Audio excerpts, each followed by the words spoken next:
There we go. Good morning, good morning.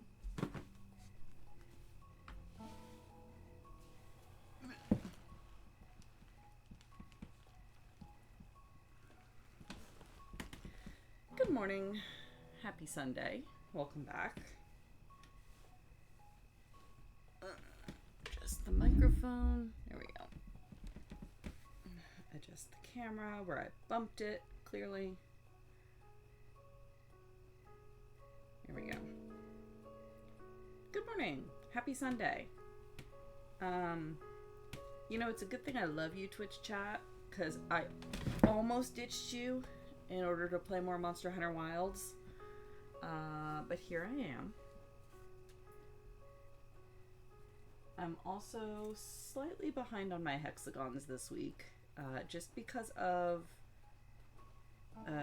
life, the universe, and everything, and work. So we're gonna have to make a few hexagons before I join them in, but that's fine. But hey, for anyone who's new here, I am SJ. I am here to sew things, generally six-sided hexagonal things. And I have been working on a project where I am making a hexagon every day, except for this week where I fell behind. So we're going to catch up, and then we're going to join them into the ever-growing hex blanket. I'm rolling dice to determine which fabric, so that's a 5. 1, 2, 3, 4, 5. Because in case you couldn't tell by this pile of mismatched fabric, this is indeed a chaotic scrap blanket. It's got a little bit of everything in there.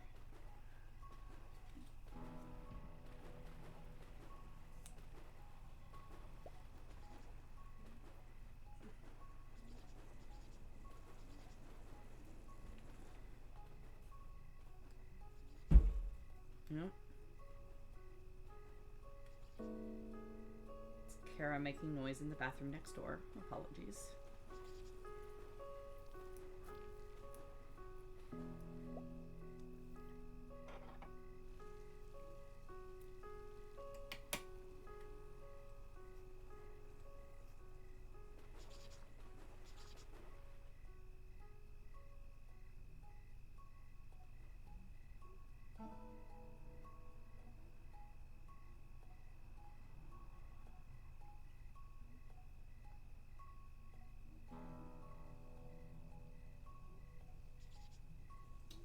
Dumb.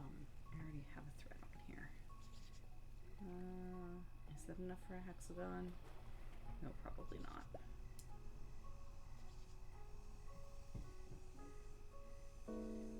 But yes, this is the Totally Awake Club, because I am definitely totally awake. I don't even have coffee yet, because Kara hasn't made it.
so loud in here.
Kitsune's resubscribed for 34 months. Well, hello there. Hello.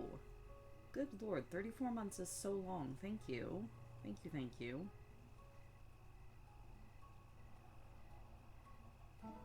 Good morning to you too.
Thank. You're welcome.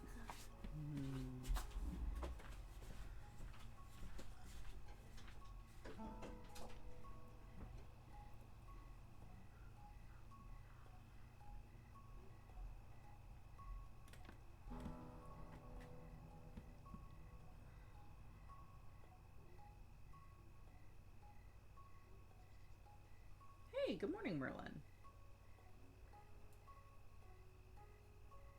How have you been? But hello, hello.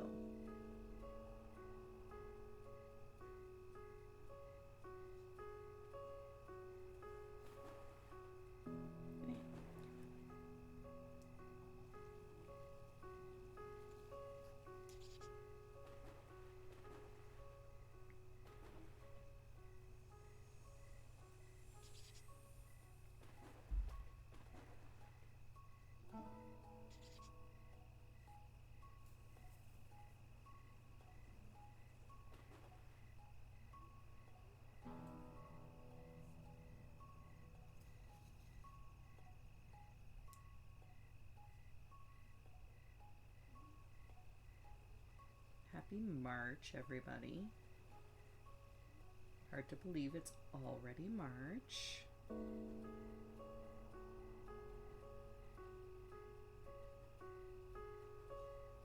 Oh, time for new Carby.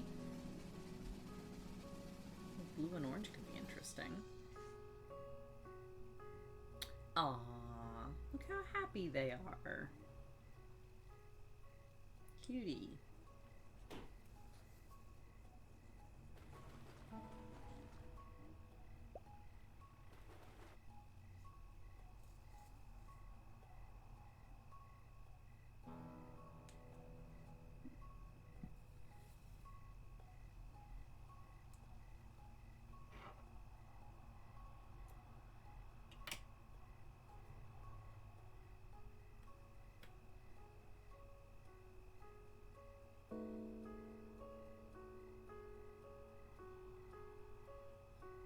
So yeah, I am behind a couple hexagons this week, so I need to make a couple before we start joining them in.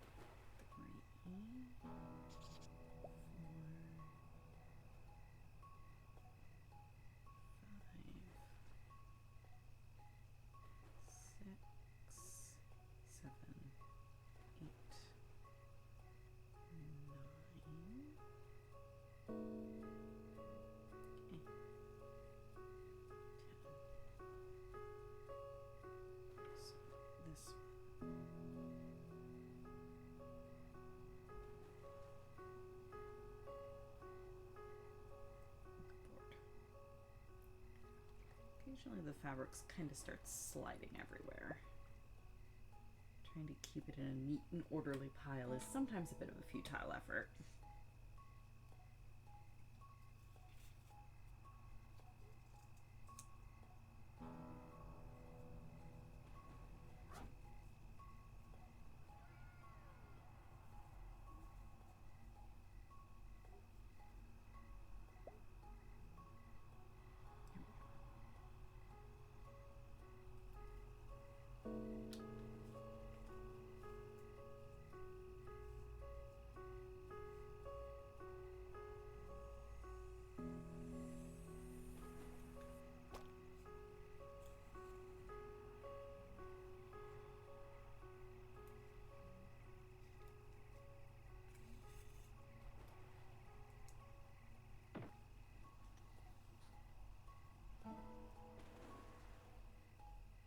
Can we no longer make a deck?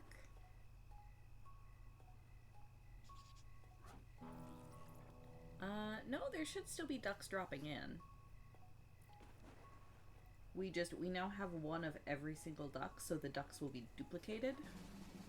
Oh, no longer name a duck. It should be there. I didn't do anything to it. It should only be redeemable once per stream, but it should be active.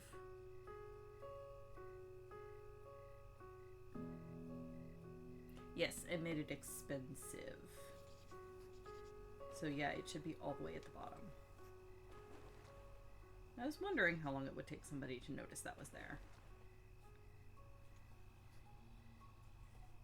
Said it was out of stock. Huh, okay, hang on.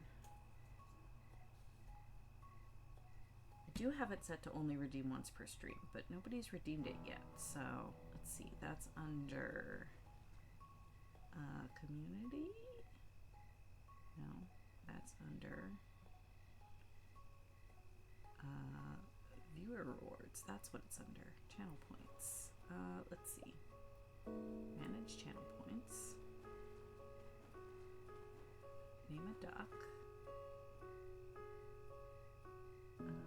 It should be active. Enabled, yes. Edit. Let's see. Require viewer to enter text, yes.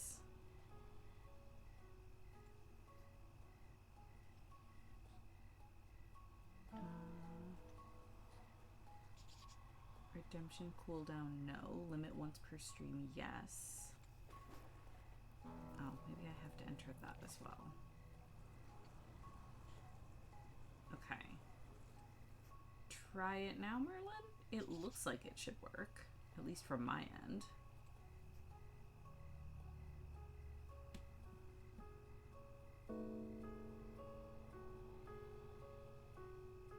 Unless I'm missing something, which I could very well be.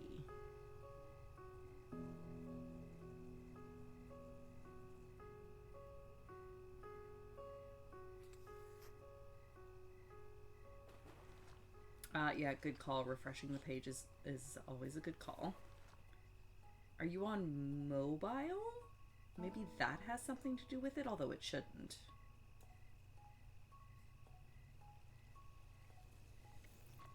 Aha, there we go. All right. We shall name a duck Theo. Excellent. I will get up and do that here in a second once I have finished this hexagon. Let's see.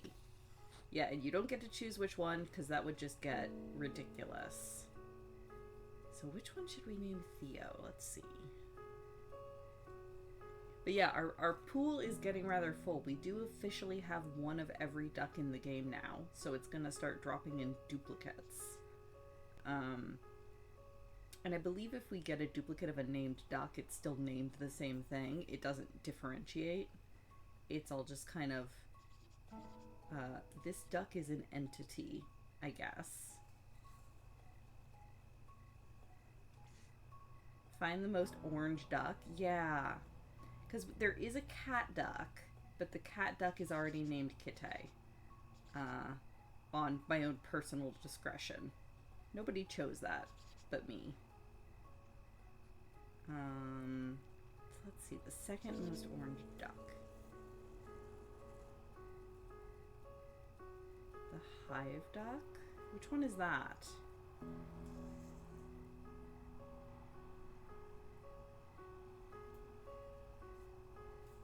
Are you just looking at a list of ducks?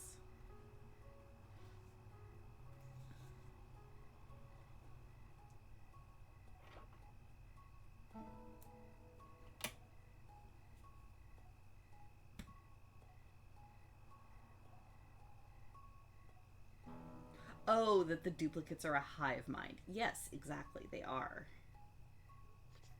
They are not separated out. They are all duck. Alright, let's see if I can get this to work.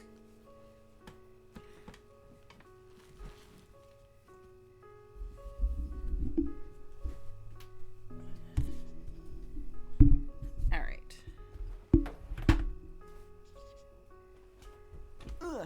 Alright, let me see here.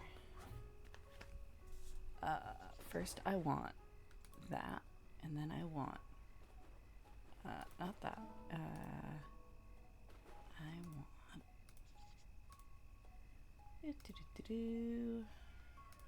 there we go. Alright. Figured it might be easier and better to put it full screen for this. Aspect ratio is off, but you know what?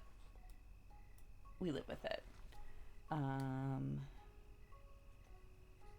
just pull up chat.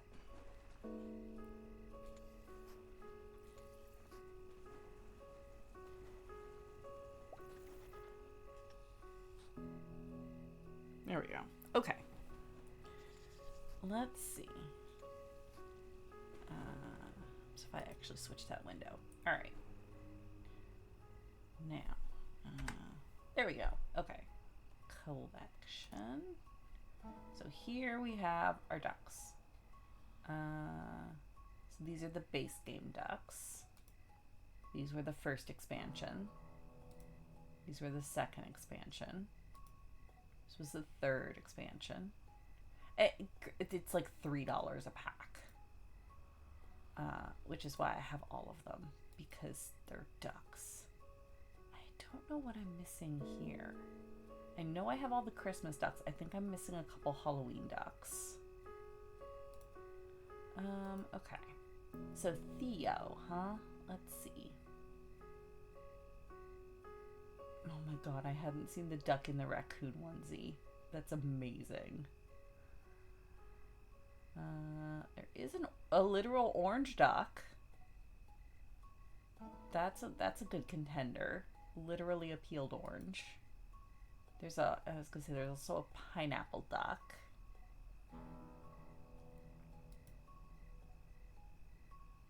There's the 2D flat duck.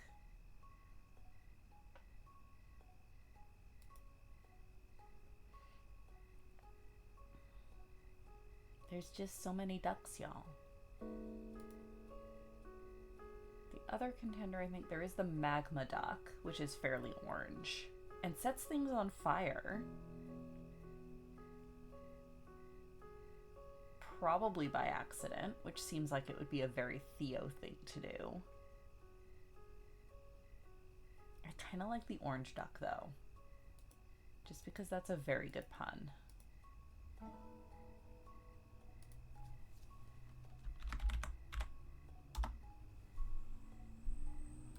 Alright. Now that should be... Yep, that has stuck. Now, where is he? Oh, there he is. So, fun fact, I can right click to get my cursor out, and then if I click on a duck, it'll zoom in, or rather focus on that duck. There we go. Theo the orange duck.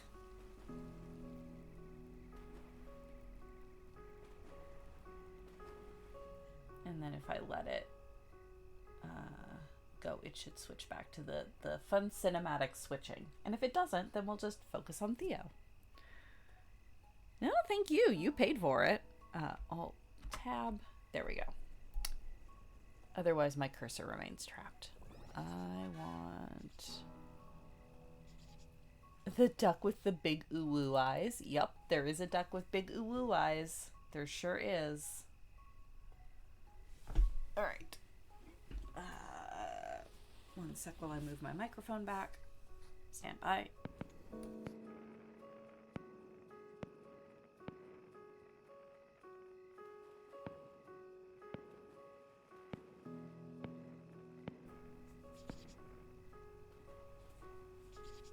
There we go.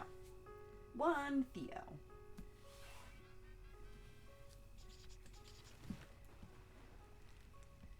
Yeah.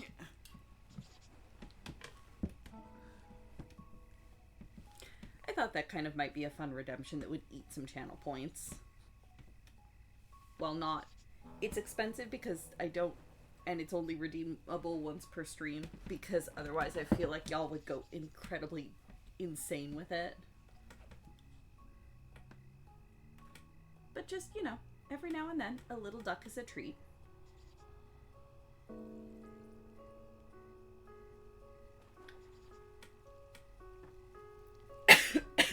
Ooh, apologies.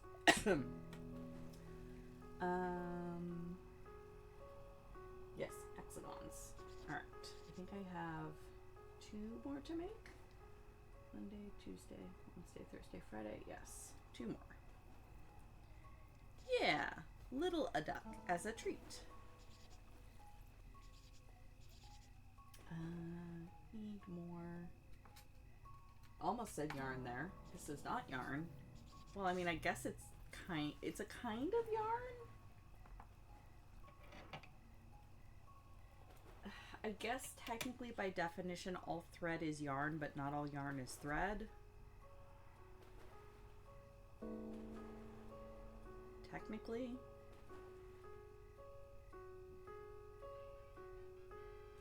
In any case, I'm sleepy.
I'm sorry to hear that, Merlin.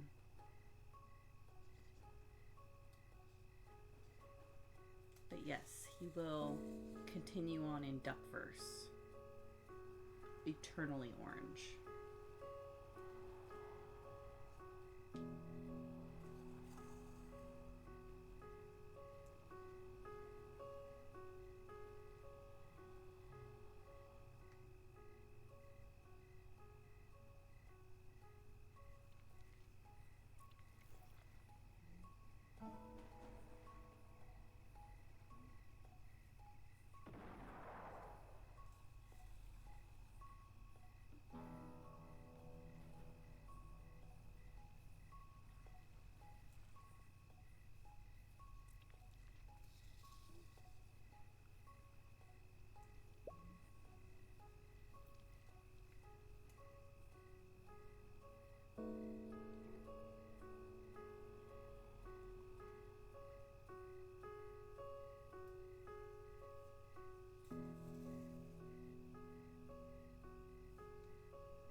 Glad you had enough points for it. I mean, that's the thing about the points. It keeps going up.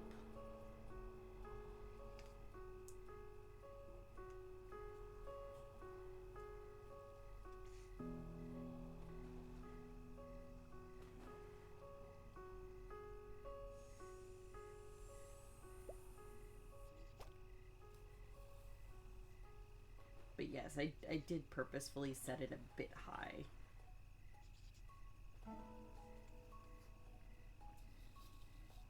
That said, I am planning to try to start streaming some more on the weekdays again. So hopefully y'all will have more opportunities to earn those points. If that is a thing that you wish to work towards, I guess. Save up for. I don't have any plans for any, like, higher amount redemptions yet. But if anyone thinks of anything, let me know. By all means.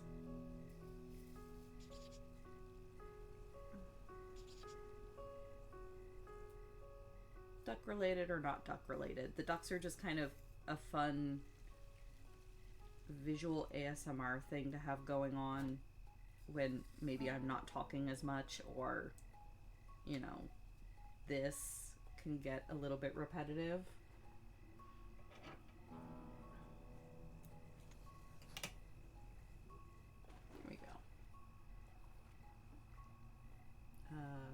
Do I still need one more, or is that 7? 3, no, that's 6. One more.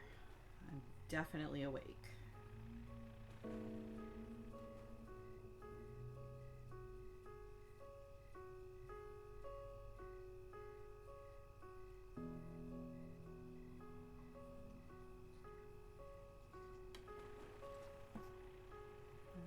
Another 5. Okay.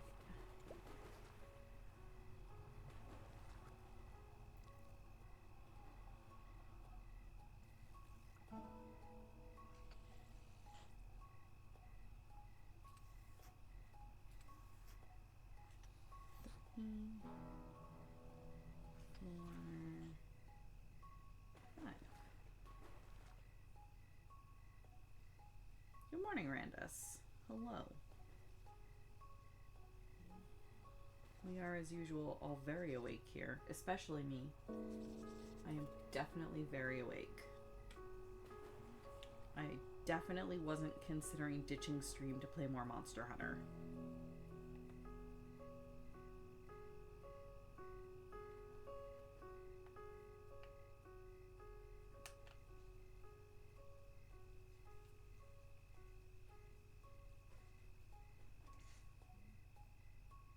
Yeah, the new one came out on Friday.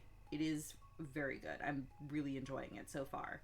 Um, the devs took our notes, uh, and they looked at Monster Hunter Worlds and Iceborne and saw that it was incredibly popular and brought in a lot of new players to the franchise, including me. I had never played a Monster Hunter game before Worlds. Um, and they went, you know what? This was very successful. Let's basically just make Monster Hunter World 2. And that's what they did. And I love it. It's very good so far. I haven't gotten super far into it. Jade has been playing almost nonstop and is very far in, and she's also loving it. But yeah, if you liked World and Iceborne, you'll probably like Wilds. It's very similar feel, similar gameplay, just, improved graphics, improved environments. As far as granted, I'm a very basic player. I don't do fancy stuff. So as far as my playstyle and preferred weapon goes, it feels the same as World. It feels like it handles the same.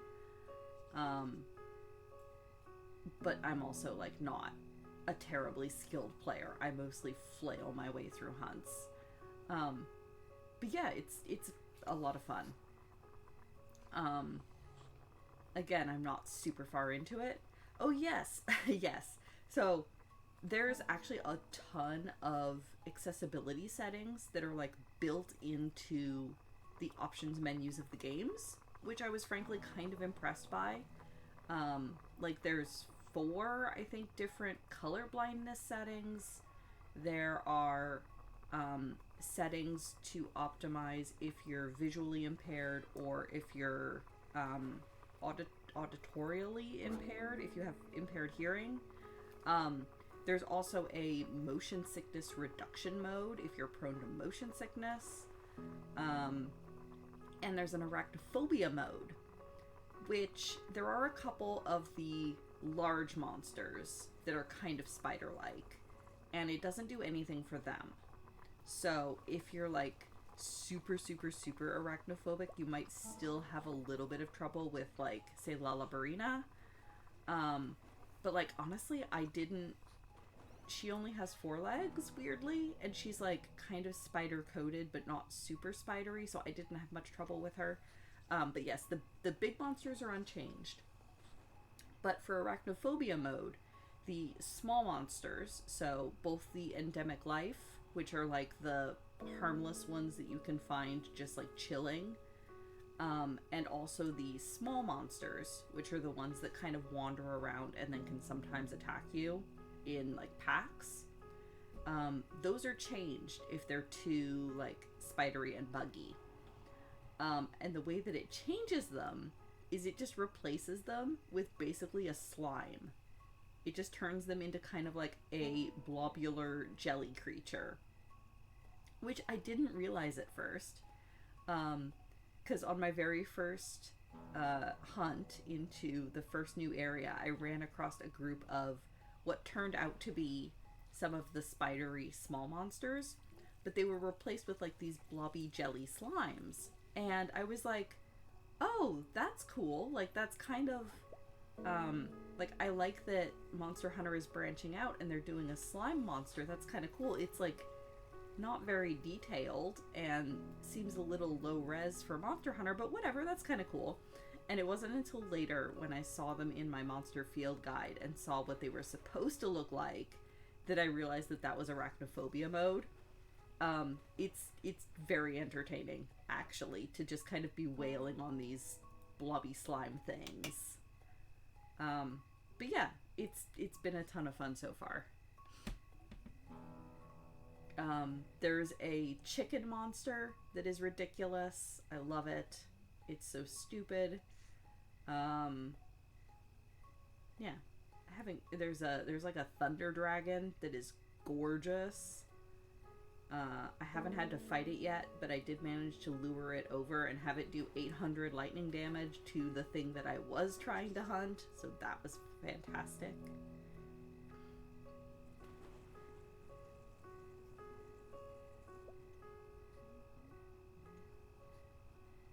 But what if I just want slimes as monster options? Yeah, that was kind of my thought. I was like, oh, that's kind of cool that they're actually doing a slime monster. I think that would be really cool in Monster Hunter.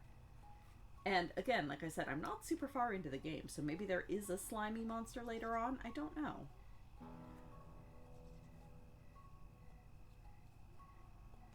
So far, I haven't seen any returning monsters from World. Again, that's the only other Monster Hunter game I've ever played, so that's what I'll be doing most of my comparisons to. Like, I know Rathalos and Rathian are in the game, but beyond that, I don't know if there's any other returning monsters, so we'll see. Here we go. So these are this week's hexagons.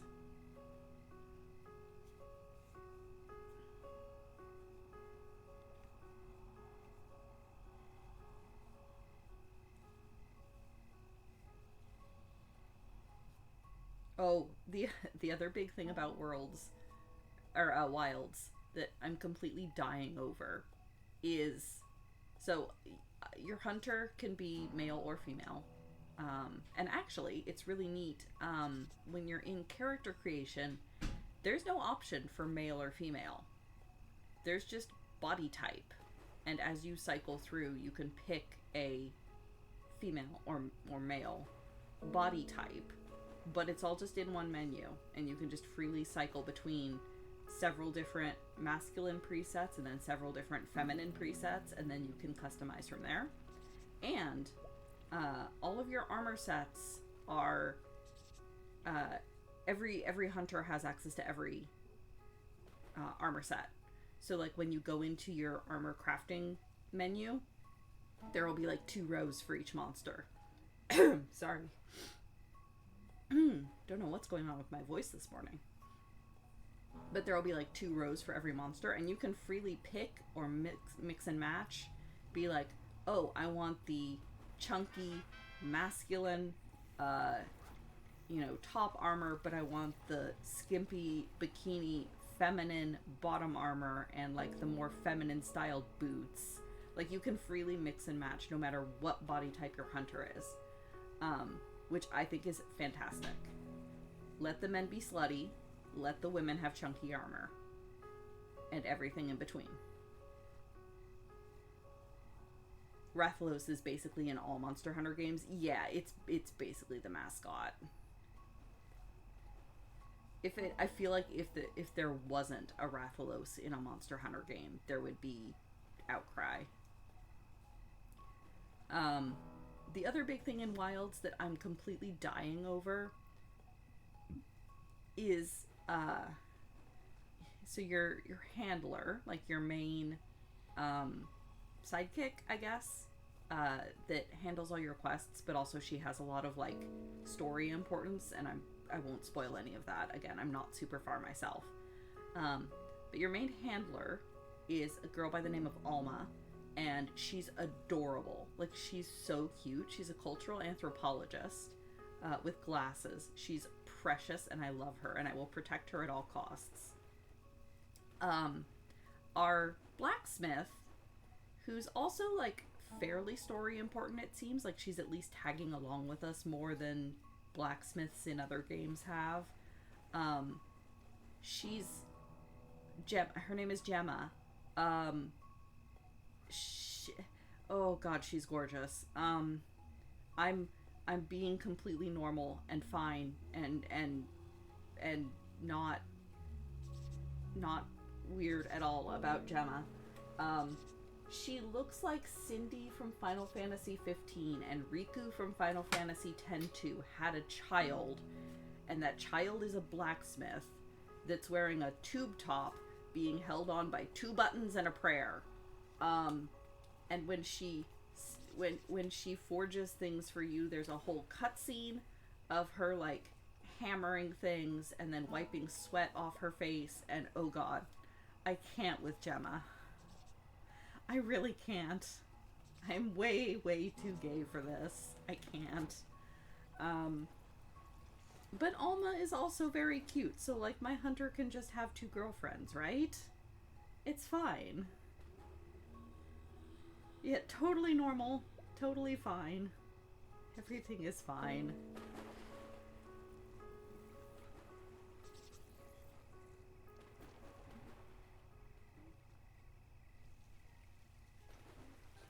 situation normal, SJ is gay.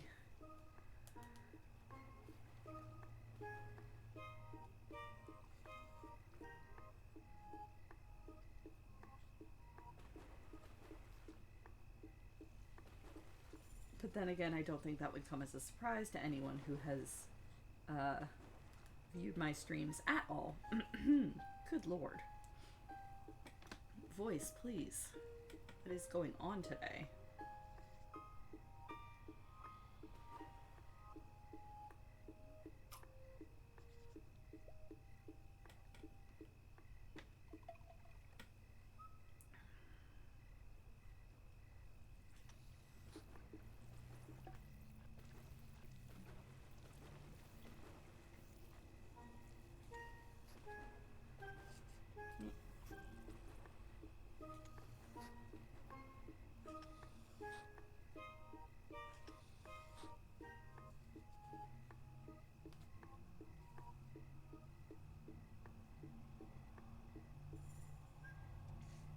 But yeah, apparently I'm not the only one, because Jade was saying that, like, every lesbian in her playgroup is just dying over Gemma.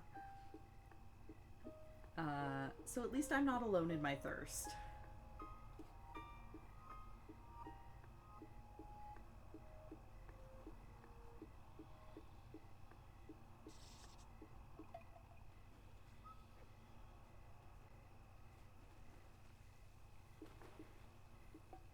Yeah, that's true. So the hair design and the hair physics in this game is actually really lovely. Um, like, I gave my hunter really long braided hair just because I thought it was cute. And yes, it clips through absolutely everything, which is fine. But, like, the actual physics of, like, the braids swinging around and, like, swaying and stuff is actually really good. And, like, actually has... like, it actually looks like the way hair would actually move. Like, it has the right weight and the right, like, physicality to it. Yeah, the hair design in this game is surprisingly really, really good.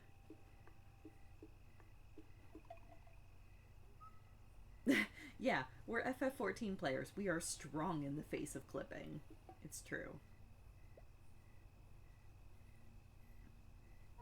But I actually really like that with Monster Hunter, they didn't let... like, they knew that some of these hairstyles were gonna clip badly, but they didn't not put those hairstyles in, you know what I mean? Like, they looked at the hairstyle and went, okay, yes, this is going to clip, but they didn't let that stop them. They were just like, yeah, that's fine, the player's just gonna have to deal with some amount of clipping. And we will. Let's be clear, as a straight guy, Gemma's hot? Yeah. Oh, yeah. No, you don't need to be a lesbian to thirst over her, but apparently all of the lesbians particularly are just losing their minds. Yeah, no, she's gorgeous. If you look up the actual, like, smithing cutscene, oh my god. The devs knew... and, like, it's... the devs knew what they were doing, but also they're not... it's not, like... it's definitely sexy, but it's not, like, deliberately over-sexualized. I mean, it's not tasteful. It does definitely give you good views of her cleavage. But, like, I don't know. It's just real good.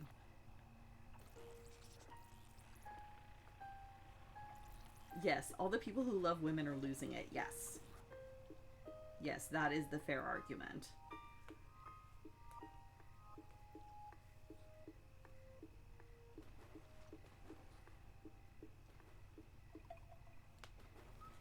Yes, exactly. She's working, not posing.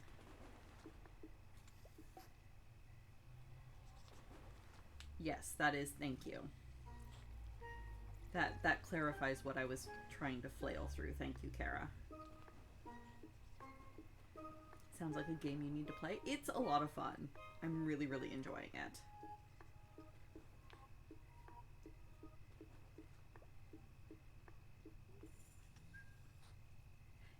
Yeah, it's clearly intentional in its displays, but it's not like... yeah, like Kara was saying, she's not posing. Everything is very clearly like, yeah, she's working. Yeah, it's on PS5 and PC. I'm playing it on PS5.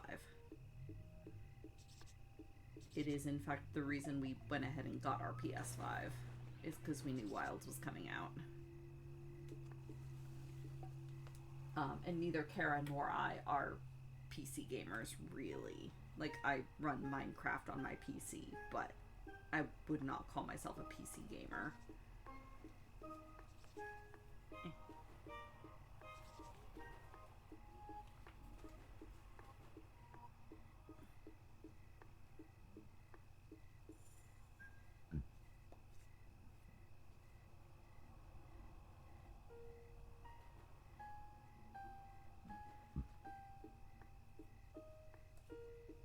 The Palico squeakies. Yes. So your Palico's voice pitch is on a slider, and the default is like, I mean, a little high, like what you would expect for a Palico.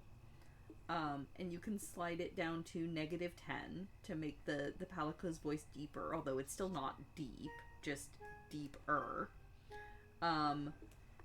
But you can also slide it all the way up to +10, where it sounds like a chipmunk on helium. Like, it is the squeakiest Palico possible. Kara and I cracked up when we tried it. It's so squeaky.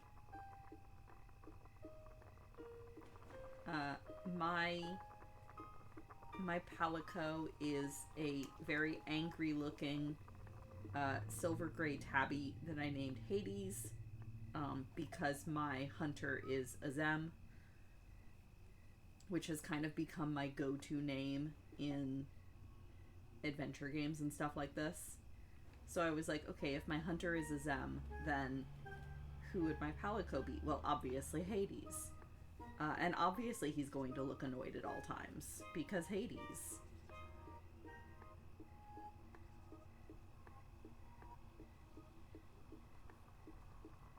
Sounds like it would make it hard to play.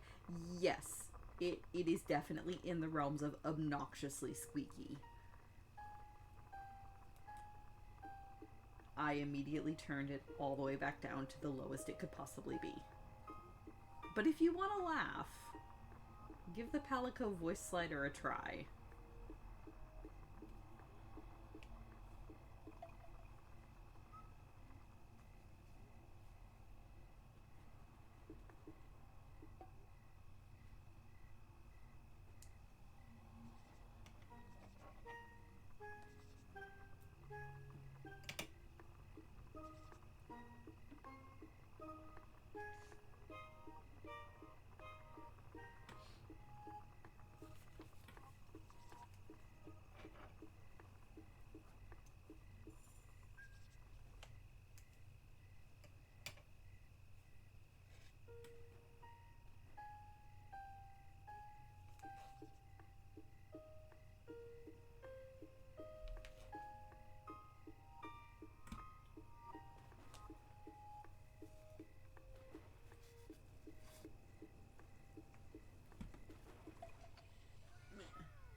More coffees.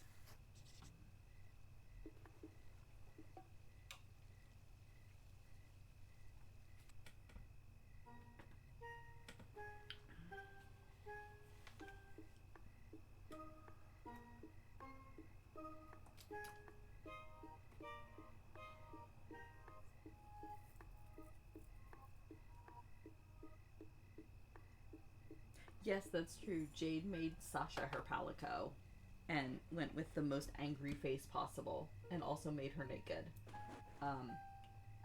Because of course your Palico also wears armor and has a weapon, because they come out and help you on hunts. But there's a display option where you can basically just, your Palico is still wearing armor and like still getting all of the defensive properties from it and stuff, but you can make it display, basically glamour it, so that it looks like they're not wearing armor and they're just a naked cat running around. So of course, Jade immediately made Sasha look naked, because, as we all know, Sasha hates clothes. Sasha hates clothes with a burning passion. Anytime we try to put anything on her, she just immediately rebels. Angrily. So angrily.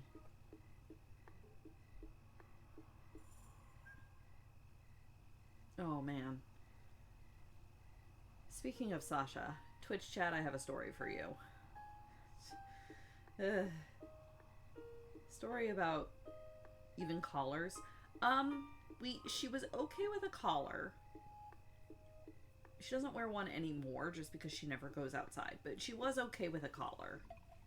But like any sweaters, the collar itself had to be just like a plain nylon band. If it was anything fluffier, like if we try to put like a feathery collar or like a fur thing or whatever, no, just she will not have it. We have we call it a tutu, but it's like a Halloween-y thing that's like purple and orange, like tulle. If we try to put that on her, she just like nopes. We had like a little raincoat for her at one point that was just cute. Nope, not having that. Just anything. I mean, she was good with a harness. We haven't tried to put one on her in a while. It seems to be she doesn't like anything that like squishes down her fur. I think she was okay with a collar because it kind of like it made a part in the fur, like it nestled between the fur, if that makes sense. If there's anything that like squishes down her fur or like restricts her fur, I think that might be what annoys her. Or at least that would be my guess.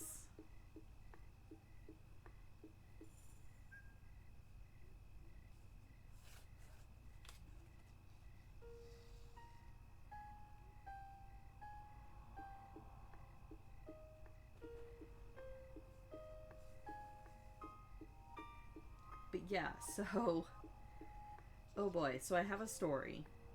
This takes place last Monday morning. So I had taken Monday and Tuesday off work just because it's winter. And there was an exhibit at the art museum that Kara and I wanted to go to, and we kind of lost like a special exhibit, and we kind of lost track of when it was going to end. And when we finally remembered to look it up, we realized that it was going to end on March 1st. And last Saturday we had D&D, so we couldn't go on Saturday. And so I was like, you know what? I have vacation days that I need to use. So how about I just take a couple vacation days? I'll take off Monday and Tuesday. I'm just gonna relax and play video games, and then one of those days we can go to the museum exhibit and it'll be nice. So I had already booked Monday and Tuesday off work, which turned out to be a good thing. So on Monday morning, I was sleeping down on the couch for back pain and snoring related reasons, and Sasha had curled up beside me, as she usually does. And at about 4 in the morning, I woke up for no particular reason. Like, I think I was having weird dreams, but I don't know particularly what woke me up. I tend to just be a really restless sleeper anyway. And I heard dripping water. But it wasn't a stream of water. It wasn't like drip, drip, drip, drip, drip. It was like, it was faucet dripping. It was like drip, drip, drip. Like, it was really, really slow. And I was like, okay, fine. It's either the faucet in the kitchen or it's the faucet over in the bathroom. Jade probably came downstairs to get a snack or something and just didn't turn the faucet all the way off. Whatever, it happens. But after another few minutes, I'm laying there and I'm like, all right, well, I'm not going to be able to get back to sleep with the dripping, so I guess I'll get up and turn off the tap. So I get up. I walk over toward where I can hear the dripping, which sounds like it's coming from the bathroom. But the faucet's not on. I'm like, okay. So I'm following the dripping sound. And I look up. And there is a bubble in the paint of the ceiling right next to the wall that's about that big. And again, not like a steady stream of water, but it's a bubble in the paint. There's clearly water coming down through, and it's dripping. And I'm like, oh no. So I put, and it's clearly like the bubble itself is whatever. The floor isn't super wet, so it hasn't been going on for too long. Hopefully. So I grab a bowl to put under the drip, and I'm trying to figure out, like, okay, what's upstairs besides, just the obvious of, oh, pipes in the ceiling. What the hell is dripping? And my first thought, because it's at that end of the townhouse, my first thought was, oh no, it's something in me and Kara's master bathroom. Like, that's my first thought. So I'm like, oh crap, I hope it's not. Like, I know it's probably not the tub, because it's 4 a.m. It's not like we have the tub going, and neither of us had showered, like we had showered in the morning. So, like, almost 24 hours ago-ish. So you'd think if it was the tub leaking, it would have presented itself before now. So I'm like, oh crap, I hope it's not the toilet. Like, if it's the toilet, we're screwed. So I go upstairs. I very quietly go into our bedroom where Kara is asleep, I think. I go into the bathroom and kind of, like, stop and listen, see if I can, like, see anything. There's no water on the floor in our bathroom. I'm like, okay, all right, fine. So I go back downstairs, and as I go back downstairs, it occurs to me, like, oh, no, it's not our bathroom, because, so, the way our townhouse is laid out, it's kind of like, it's longer than it is wide. Like, it's a little bit skinny, and so the one end of the long end is the kitchen. On the first floor is the kitchen and the bathroom, and that's where the drip was coming from. And when you go upstairs, our master bathroom is on this side. So if it was our master bathroom leaking, it should have been dripping in the kitchen, not in the bathroom. So I'm like, oh, okay, so it's not our bathroom, it's the washing machine. Because the other thing that's upstairs at that end of the house is, beside our master bedroom, is the closet that has the washing machine and the dryer in it. So I'm like, oh crap, it's the washing machine. So I go back upstairs, open up the closet that has the washing machine in it, and sure enough, there's water on the floor. Not a lot, but like enough that I'm like, okay, yes, this is what's causing the drip. And there is a tray under the washing machine, which is wet. But also the tray and the washing machine are both 10 years old at this point. So I'm like, okay, there could conceivably be a crack in it or something. Like, clearly something's going on with the washing machine. So I shimmy back behind it, squeeze myself into like the 10 inches of space between the edge of the washer dryer and the wall, so that I can reach back behind it and turn off the water stops in the back. So that's good. And then as I'm sopping up the water, Jade comes out of her bedroom and is like, hey, like, is everything okay? And I'm like, kind of. So I'm telling her what's going on. And as we're talking, Kara comes out of the bedroom, because apparently Kara had also kind of been awake. And then hearing us talking, she was like, uh-oh, what's going on? So I explain, like, hey, there's a drip. Hey, there's water. I have turned off the water to the washing machine, so theoretically whatever's leaking should stop leaking. But problem. So Kara, and we rent. So Kara calls the emergency maintenance line to be like, hey, actively dripping water, what do? And the guy that answers the phone is just kind of like the night caretaker. Like, he can't really do anything besides advise you to call 911 if it is a serious emergency, basically. So he's like, yeah, if you've turned the water off, that's like all I would do, basically. So I'll note down your call, and someone will call you back as soon as the office properly opens, but there's not really anything I can do right now. So we're like, okay, fine. And like observing downstairs, the dripping is already less, and the paint bubble seems to be kind of like deflating. So clearly turning off the water has helped. So we're like, all right, fine. We'll just, we'll hang tight until the morning, and then the office will call us and we'll figure out where to go from there. Fine. So Kara goes back to bed. Jade goes back into her bedroom. I go back downstairs and find that I have a realization as I go back downstairs, and that realization is that this drip is about 1.5 feet away from Sasha's primary litter box, which is in the downstairs bathroom. And this has made Sasha very upset. And I realize this has made Sasha very upset because she has peed on the couch blankets where I was sleeping and where I usually sleep. Which, you know what? I don't blame her. We were all up in the middle of the night. The house was leaking.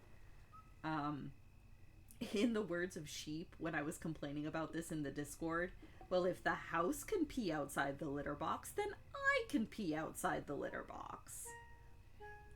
So, like, it's fine. I don't blame her. The couch itself is leather, so it's fine. I strip off the blankets and the sheets, and I just, I spray down the cushion and wipe it up. But now I have 2 sheets and a blanket that need to be washed, and oh yeah, I just turned off the water to our washing machine. And that's how I did laundry in the bathtub at 5 in the morning. Because I wasn't just gonna let cat pee sit on the blankets for however many hours. So yeah, that was a fun morning.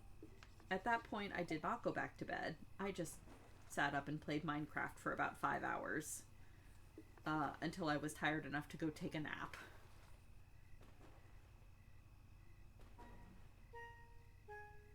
Yeah, blankets are surprisingly heavy. Oh, yeah. Oh, yeah, that was the other thing. I was just like, I'm really glad I'm already off work today. Otherwise, I would have called my boss and just been like, I'm not coming in. I got woken up at 4 in the morning and then had to do laundry in the bathtub. I'm not coming to work. Oh, we did. We went to the museum on Tuesday. And it was lovely. The exhibit that we wanted to see was on textiles in art. So, like, not... it wasn't quite what I was expecting. I was expecting, like, more, like, actual cloth and, like, artistic weaving and dyeing and that kind of thing. But what it actually was, like, the use of fiber as an art medium, like, in abstract art. So it was really interesting. It was cool. I'm glad we went and saw it, even though it wasn't quite what I was expecting. It was a lot of, like, abstract art that was using yarn and thread, like, as a subversive medium, as opposed to what I was expecting, which was, like, actual cloth that is itself a work of art kind of thing. But yeah, it was cool.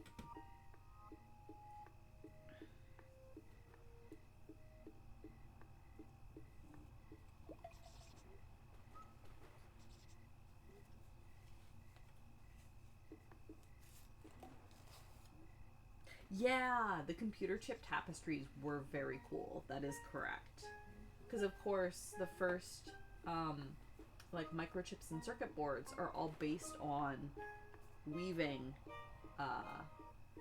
and, like, punch card tech, which is traditionally a knitting and weaving technique. So there were people that had used, like, jacquard looms and stuff and made these big pieces of cloth, but it was woven out of copper wire and was actually, like, a map of a circuit board. That was very cool. Those were neat to look at.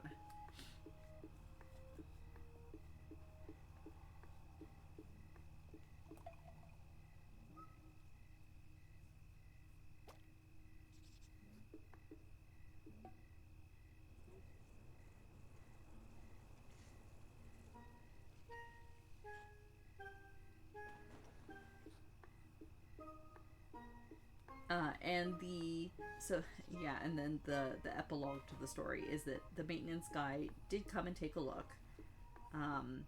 He poked around at the washer, and he was able to diagnose what he was pretty sure the problem was, which is that the fill bulb in the washing machine is shot, which basically means, as he explained it, that the washing machine doesn't know when it's full.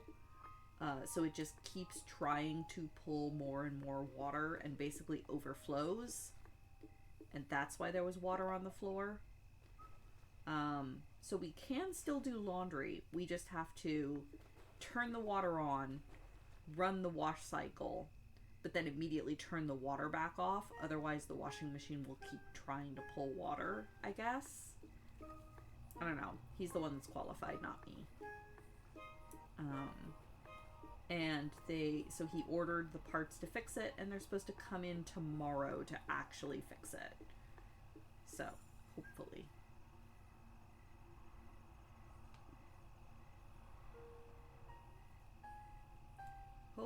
Hopefully that will actually fix it.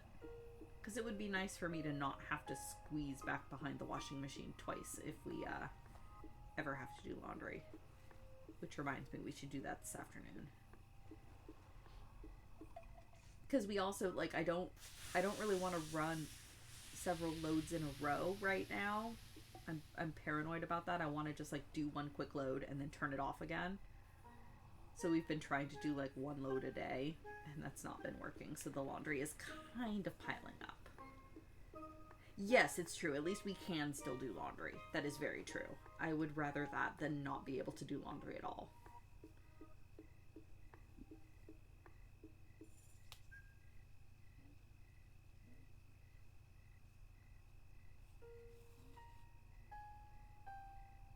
Oh yeah, and I assume that they're gonna have to unstack the dryer to be able to get at the washer.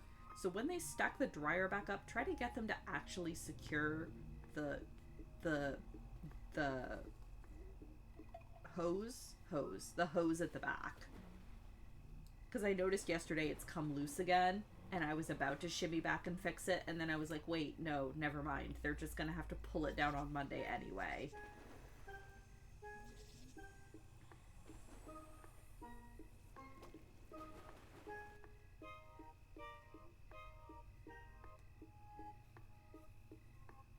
See if you can get them to actually properly fix it this time. I don't hold high hopes, but maybe.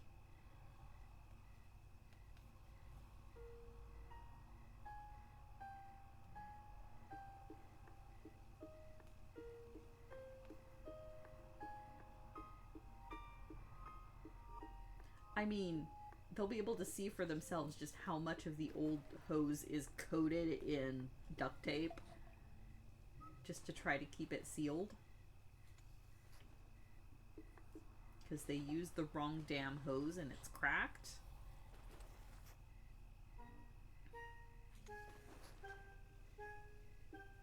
Like, there's even a sticker on the washing machine that says, do not use rigid hose. And what do they use?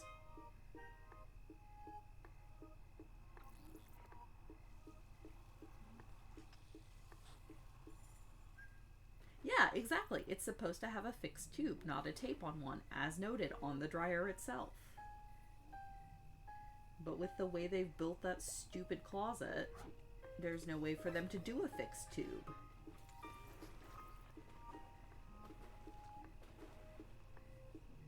Because this architect was a dumbass who didn't think about how they would have to actually use the space. Or rather, how the residents would have to actually use the space.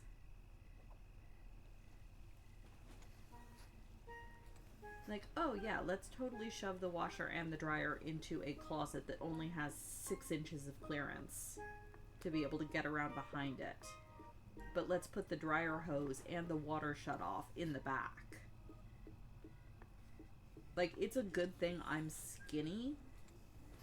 Otherwise, we would have no way to access it. It's stupid.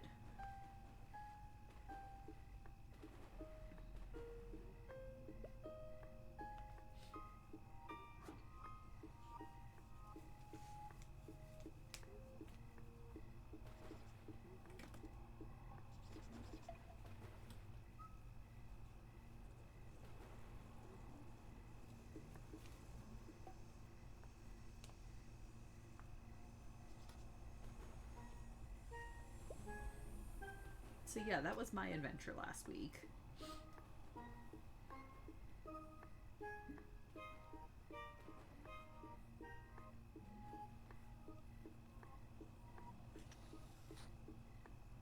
But luckily, as I said, we rent, so it's financially not our problem.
Oh. In our old house, there was a recessed light at the top of a little stairwell, so stairs equals no ladder, but it was too high to get to. Yeah. Yep.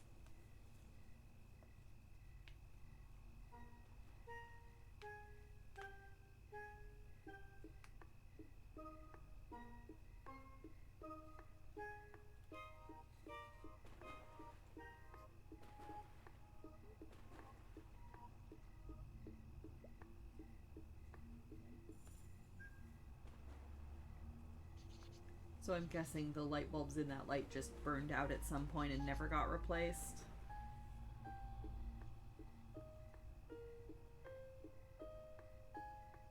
Why is that light fixture dark? Oh, no reason. Or more likely, why is that light fixture dark? Look, if you want to replace that light bulb, be my guest.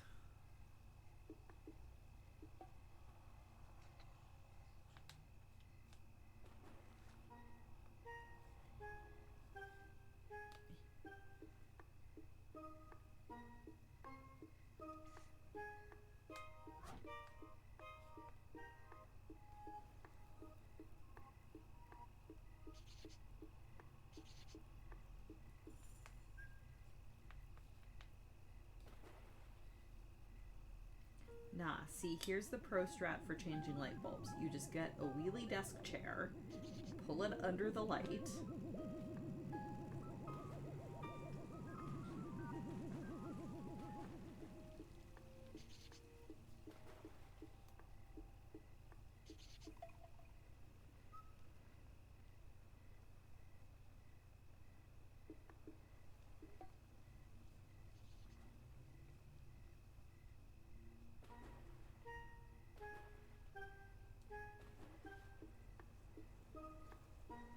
Hey Dobby, good morning.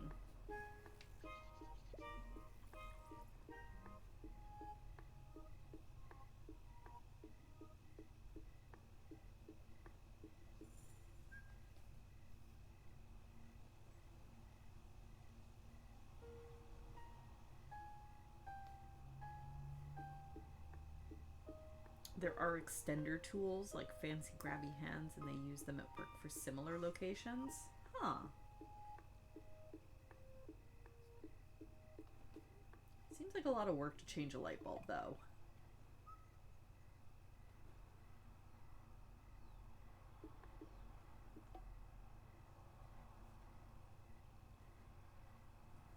I didn't need to knot that, but that's okay. Everything is fine. I'm definitely awake.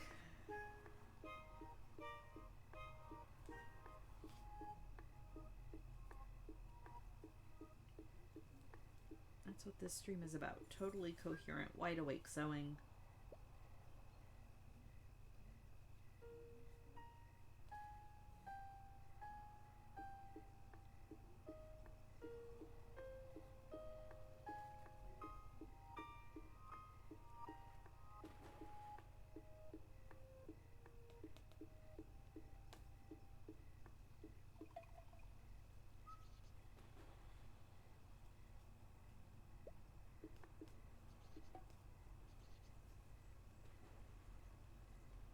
Should have been doing spring cleaning, have done none of it.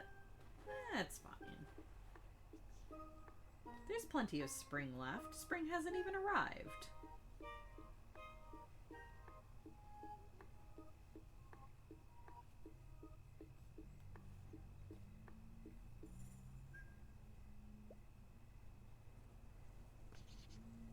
We also should have been doing spring cleaning for like the last 3 weeks. Oh, you actually told somebody else you would be doing it. Ah, I see. That does make it a little more sticky.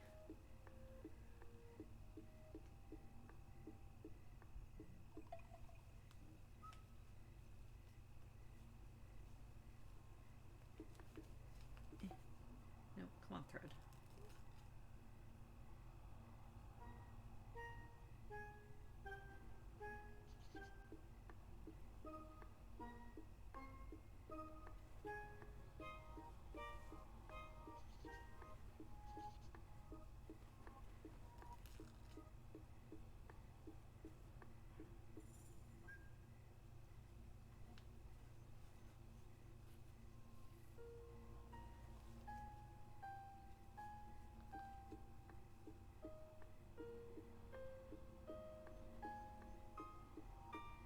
Do I need to tell you to go clean now?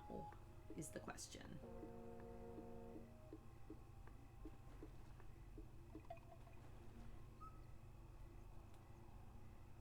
Ah, yeah. Oh, that sucks. I hate that. Yeah. I have unfortunately a fair amount of experience with that myself, and it always sucks. I'm very sorry.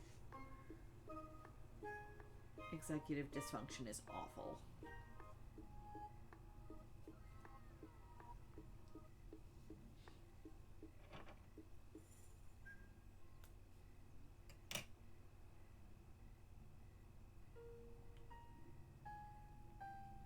I mean, calling her out a tiny bit. That's also what Kara's been doing for the last 3 weeks.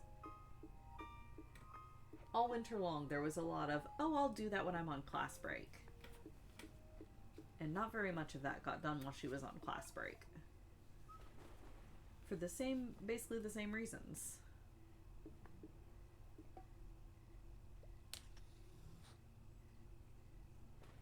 It doesn't help that there's no one in a position to actually force you to do the thing.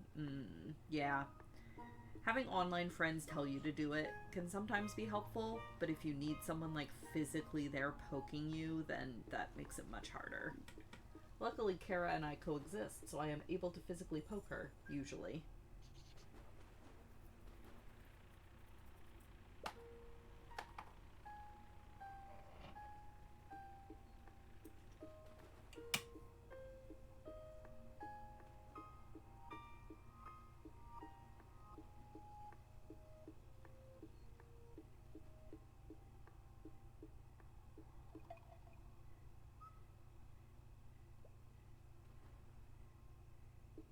Hey Reverb, good morning. Welcome to the Totally Awake Club, where we are all definitely totally awake, especially me.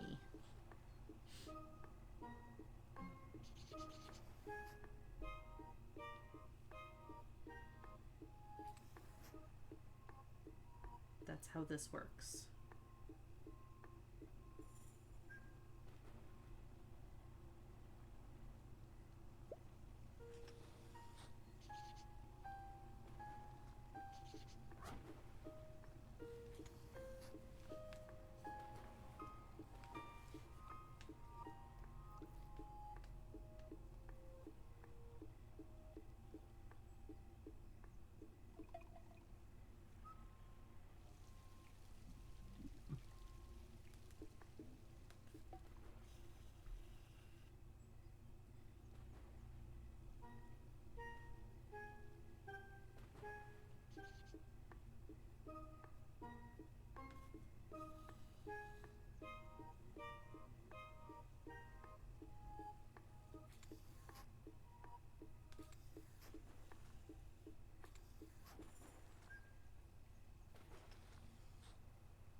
Come on. There we go.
Nothing like seeing a total of 2 lands in your first 20-ish cards.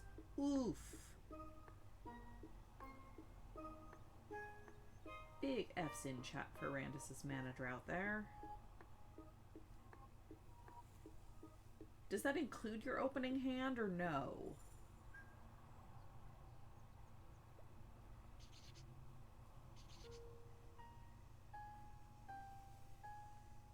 That include... Oh, good lord. So you kept a 2-land opening hand and then nothing. Oh, that sucks.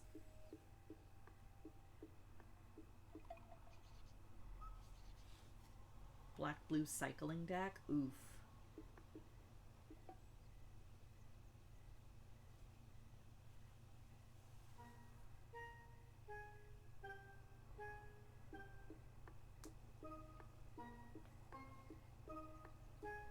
In that case, definitely yes, valid on the 2-land keep, and then F on your mana lock. That's magic, baby!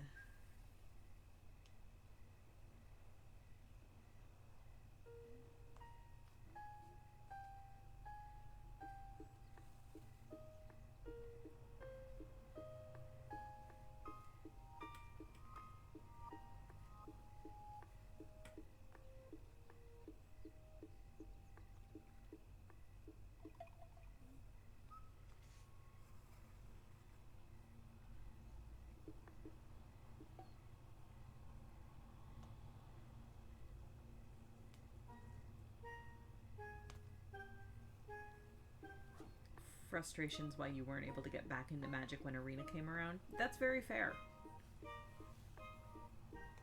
It's probably similar to why, like, I don't raid Savage, because I don't find it fun. So I just don't. And if you don't find the frustration of Magic fun, then don't.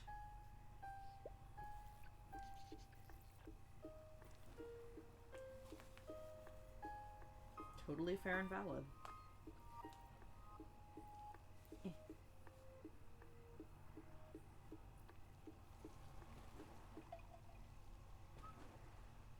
Oh, we have Merlin in with a Hydrate and Stretch. Excellent.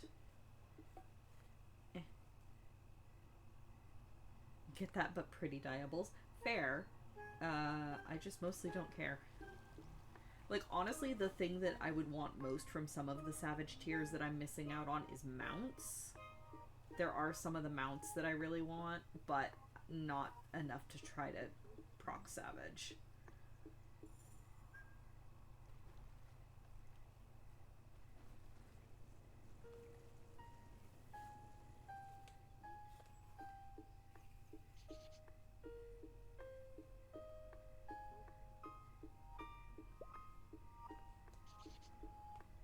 I mean, like, realistically, I could probably do, like, at this point, Alexander, or, why am I blanking on Omega? But I just haven't bothered yet. And current tier Savage? No. No thank you. Yeah, thankfully you just have to wait a few expansions and then you can totally do it unsynced and get the stuff. Absolutely. I just haven't gotten around to it yet because there's so much stuff to do in this game.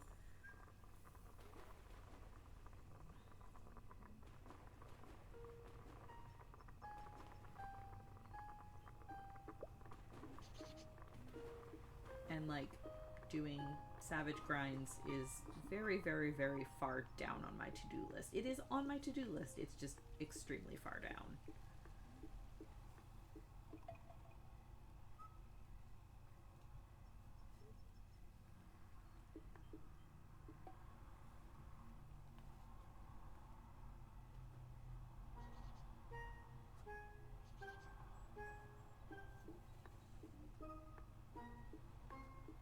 And, like, I've seen them played for the story. Like, I know what the storylines are, so I'm not... Like, that motivates me even less to go through them myself. Some point, someday.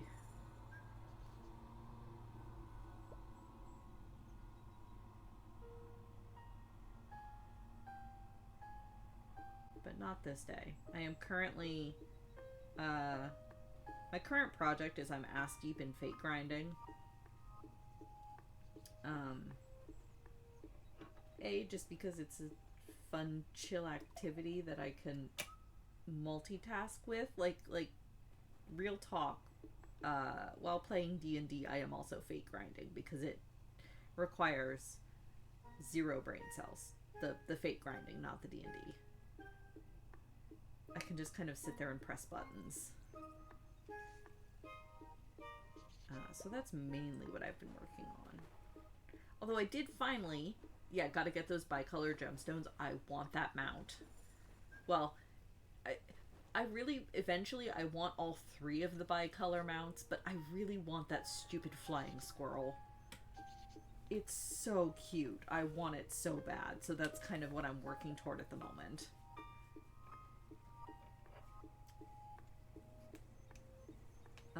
Although recently, my other sort of parallel project is I've actually finally been leveling a tank.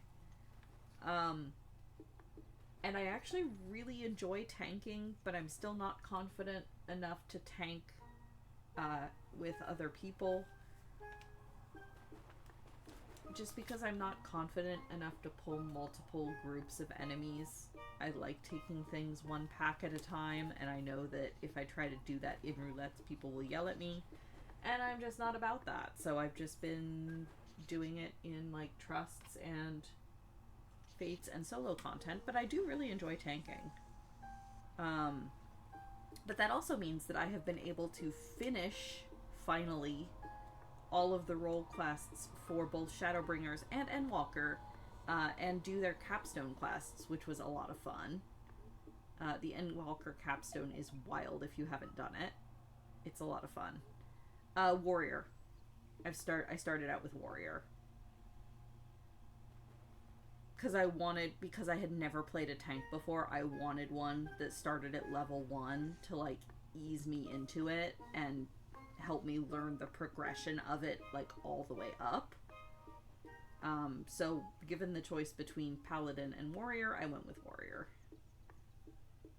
It also helps because it is super healsy, so I can just kind of power through anything, more or less.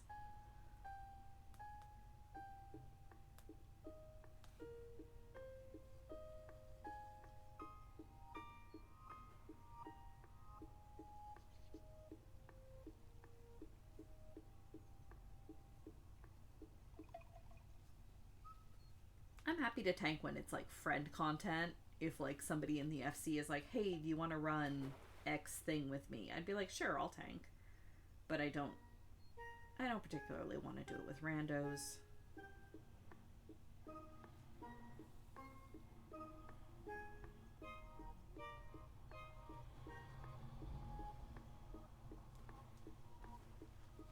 Even if it does mean instantaneous queue times.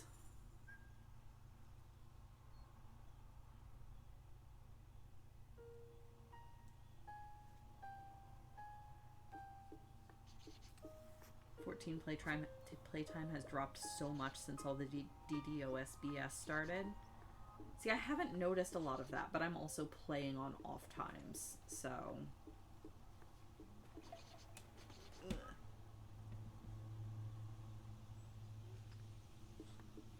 So it could be I just haven't run into it.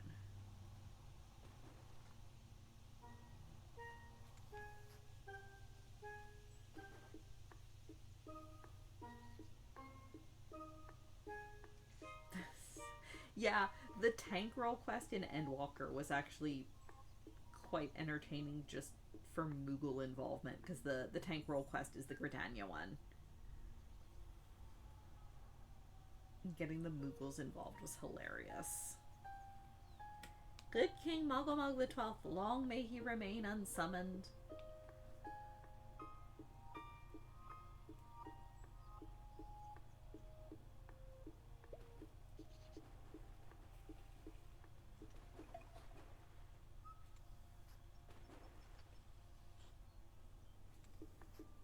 Can't really play off times because of work. Yeah, that's fair.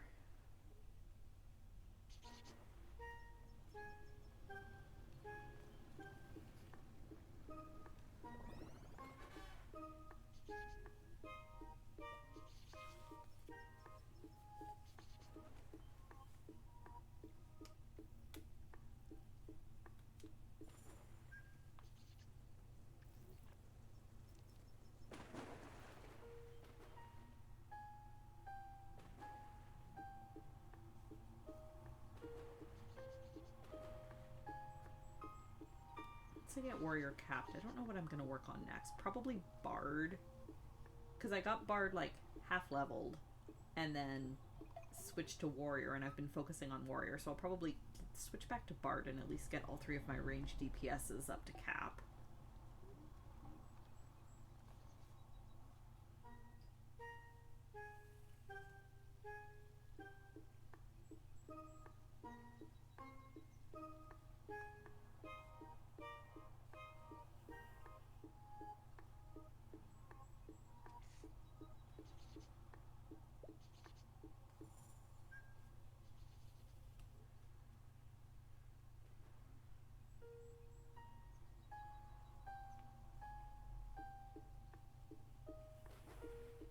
Capping out a category is nice because it clears out a lot of the armor box space. Oh yeah, boy does it ever. And you can just auto get rid of any lower level gear in that category that you come across in the future.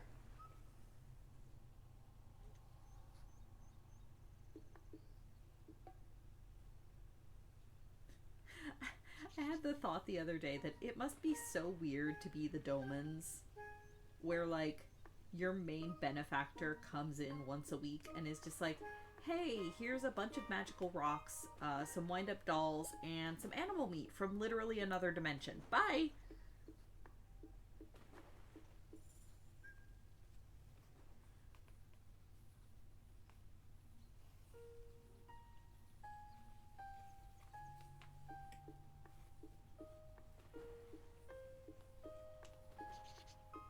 And the Domans are just left with, but what are we gonna do with this?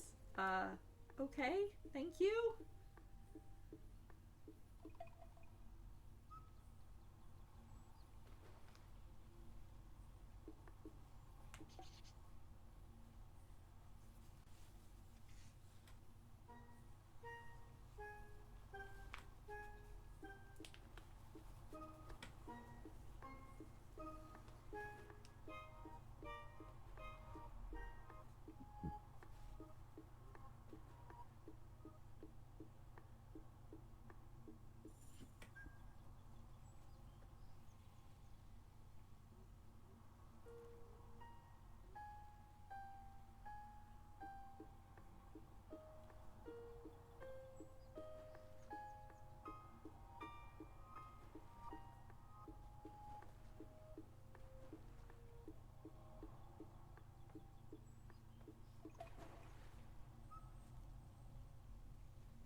Oh, great. Merlin redeemed a stretch and a hydrate. Everybody needs to do that. That was a while ago. Meant to do that. Forgot. See, I'm definitely awake. Ooh. The stretching helps, though. If you did not before, everybody stretch.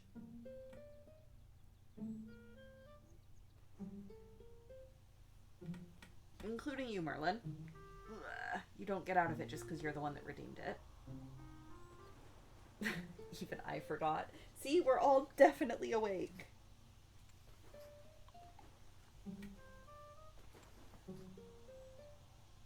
This is how extremely awake we all are. And a hydrate.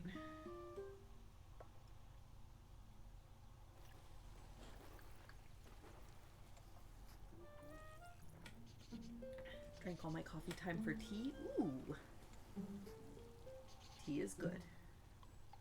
I'm gonna attach this last hexagon and then probably take a short break, as I usually do around noon-ish. So, reminder to anyone that if you are at a time where you need to be eating a food, you should probably think about eating a food. Be it breakfast, lunch, or dinner, or snack. Snacks are also very acceptable.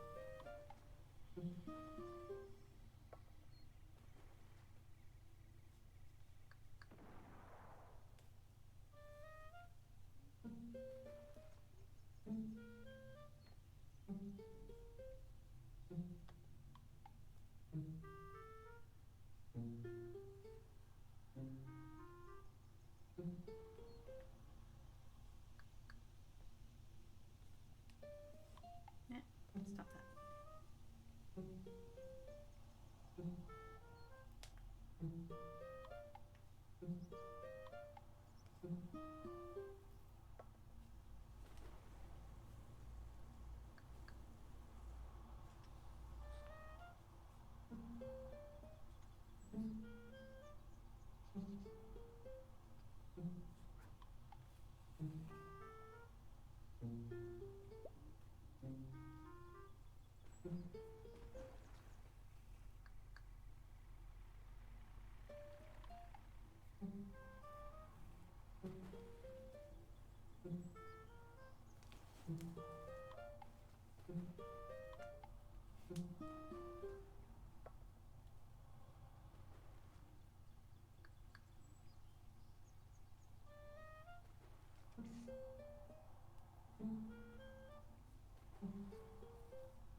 All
right, there we go.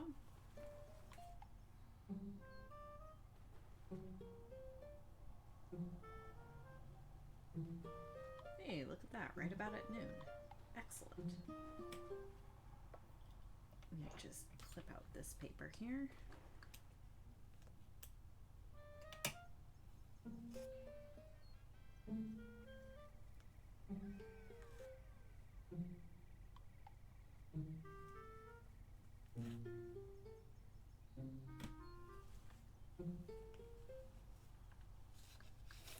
All right, there we go. Excellent. So that's all of this week's hexagons. Add it in. I'm gonna go take a break.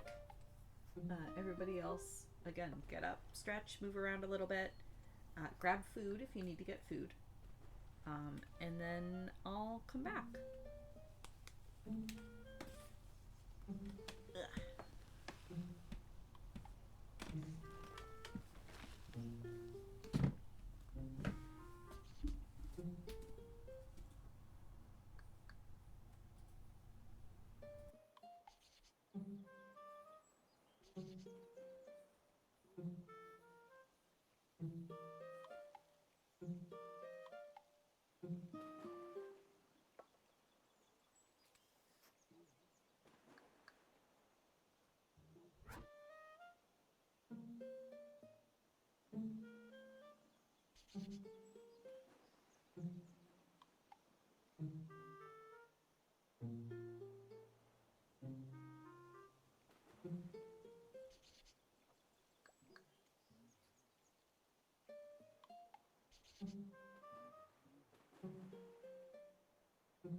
Alright, I see that board game redemption from Kits.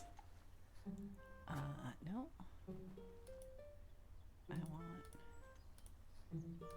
that one, please. Oh, it helps if I actually start Board Game Arena.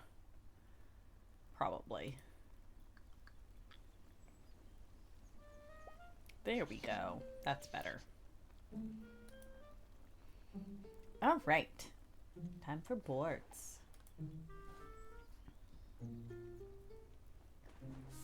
Right. Daybreak. This one is complicated. Yes, complicated. And I think I'll just leave that as is because we still have a couple people waiting to weigh in for votes. So I won't lock mine yet. Okay, Yahtzee. Don't need any more full houses. I need 4 twos. I guess let's try. I mean, sure, let's try this. Okay. Alright, not bad. 36, huh?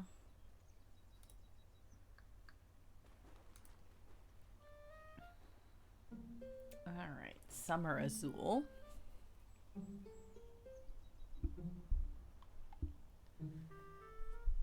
Let's see. So, orange is our wild color.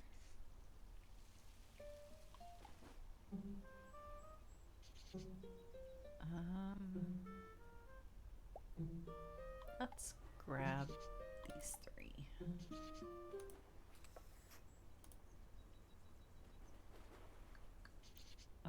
Yep, I'll take that. Thank you.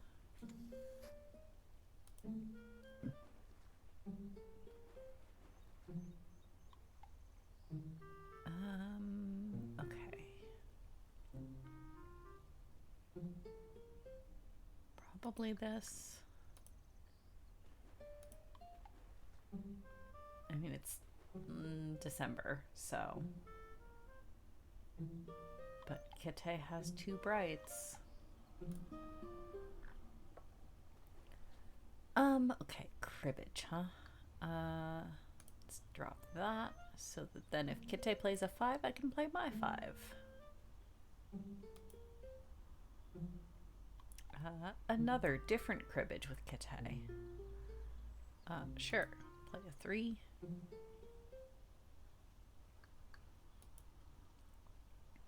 Another different cribbage with Kite. Look, we both just really like playing cribbage, okay? It's fine. Everything is fine. I don't have a problem at all.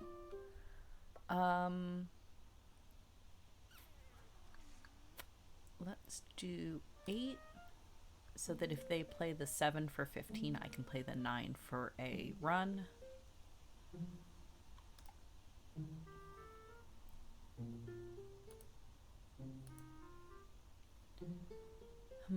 Okay.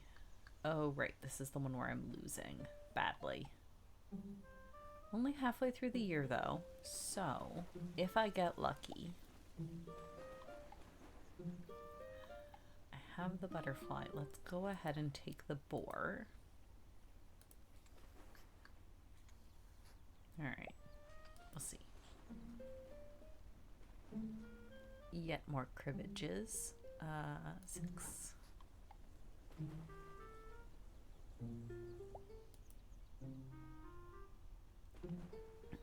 Yeah, there's a lot of cribbage and koi koi today. Is what it is. I enjoy them. I'm sure we'll get around to them more. Well, and the other thing is, cribbage and koi koi are both 2-player games, so it's easier to be my turn, right? Some of the more complicated games, if they have 5 or 6 players, like I went through my boards last night, so we might be waiting on someone else and they haven't gotten back around to my turn yet.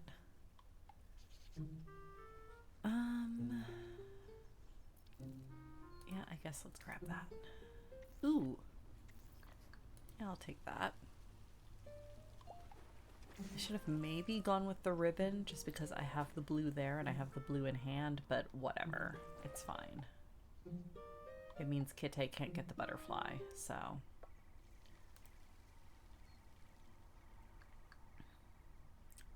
Okay. Ooh, right. This is the one where we're all screwed. But mostly me. Probably mostly me. Let's do that. Hope maybe one of them has a higher club. I'm probably screwed. It's fine.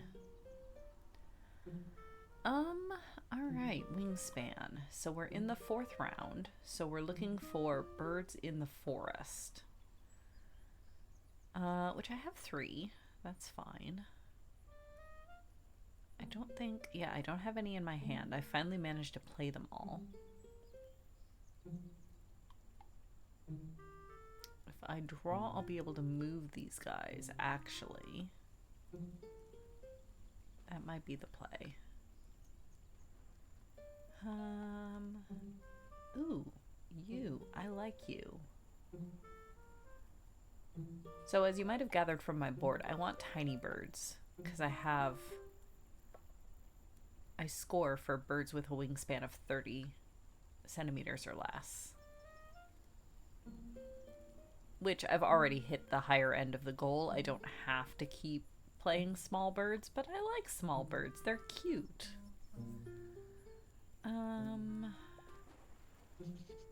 I do actually like that. I would need another grain to be able to play it. And grain seems to be in short supply this game. This one I'd be able to play immediately. So maybe I do that. So let's draw, take that.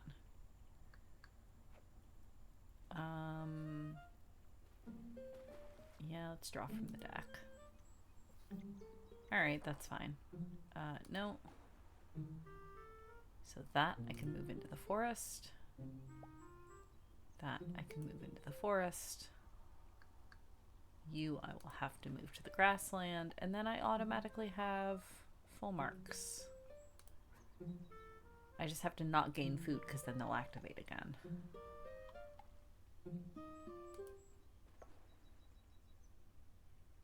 Will I remember that? We'll see. Alright. Ooh, okay.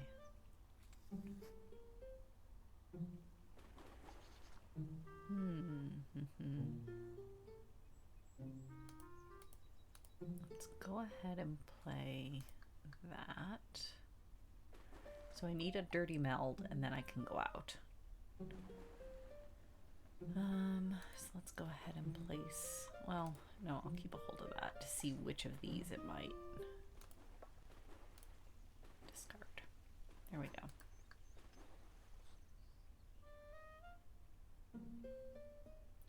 Thanks for stopping by, Merlin. Hugs for you.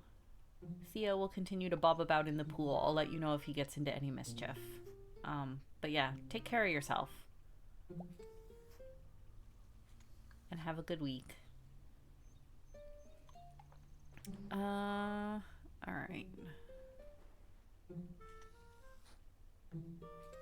6 of hearts. Ooh, actually, yes. So that I can use. The king and the 2, not useful. So, do I want to play this? I want to play this 6, 7, 8, probably. Yeah, because the 9 is here. So I definitely want to play this 6, 7, 8, I think. Or do I want to play the 3 6s? Because this 9 is already dead. I know that. So I could play the 6, 7, 8 and then whatever. Or I could play the 3 6s, keep the 2 8s for another potential set. That might actually be more beneficial, actually. Alright, let's do that. Meld. And then I guess go ahead and discard the 10.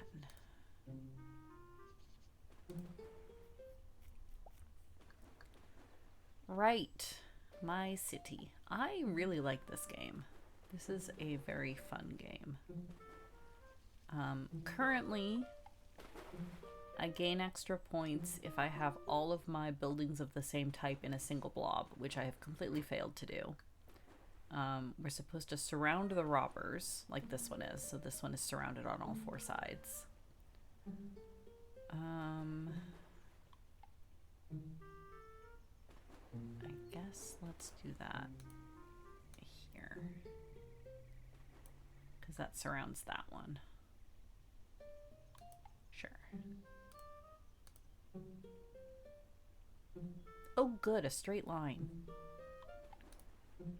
Love us some straight lines. So the other thing is that, so this river that you can see down the middle here, I can't place across the river like that.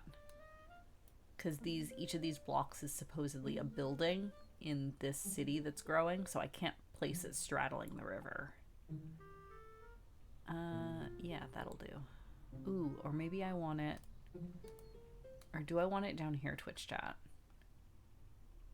That might be more beneficial in the long run. I'm still gonna need a straight thing up here. Actually, yes, it probably is better up here. Because here I can at least do an L shape if I need to. So the way it determines which shape is it rolls dice. You can see the dice up here at the beginning of each round. It'll roll them. And the white blocks that show on these two determine the shape, and then this determines the type of building. So it's basically Tetris blocks. You can see here what have kind of formed so far. Yeah, let's do that.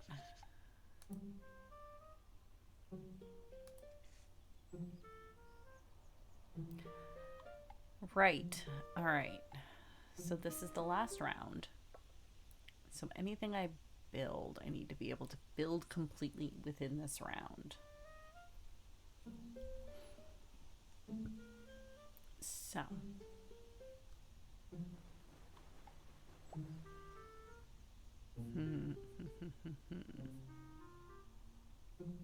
I did not actually draft super well.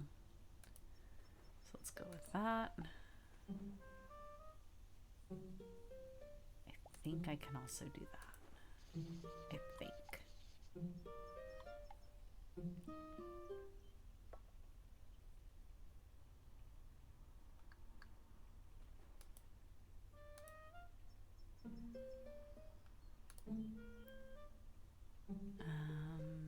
All right. How do I want to manage these last ones?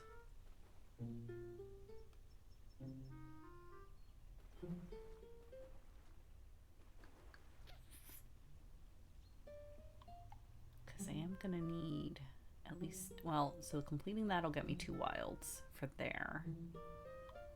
I really only need 1 wild, which I should get from this. I think I might have hacked this up. Oh well.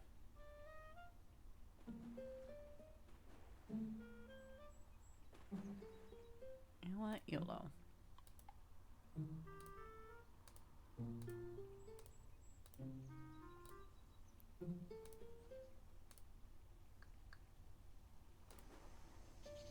Sure. I probably could have done a more thorough job of that, but meh. This game rewards planning and calculation, and I don't always have the patience for planning and calculation. It's fine. Everything is fine.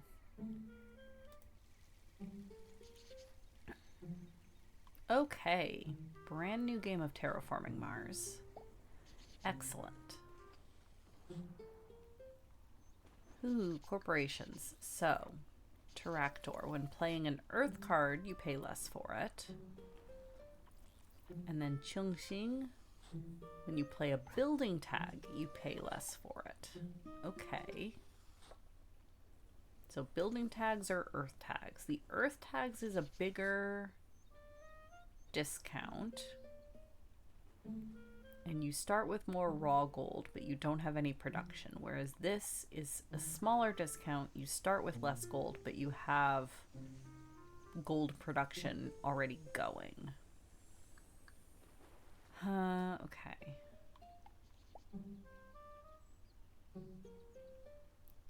Find Wonderful World, it's tough to keep track of the game state in Pass and Play. That's fair. I also don't usually pay attention to what other people are doing in that game at all. Which I don't know if it would be beneficial or not to do so. Okay, so this would immediately increase my money production. This would immediately increase my steel production, which would be good. This would increase titanium and draw me a card, and it's a science tag, which are sometimes very important and hard to get a hold of. During the draft, you keep forgetting if I drafted a card to build or to trash. Yeah, I also... that is also an issue that I have. I should probably keep better notes if I'm going to be doing it Pass and Play, but, you know, it's fine. Okay, and then actual cards. So I'm usually like all in on the plants and animals run for Terraforming Mars. It hardly ever wins me games, but I find it very satisfying. And we do have fish and nitrogen. I don't have any microbe cards in this opening hand.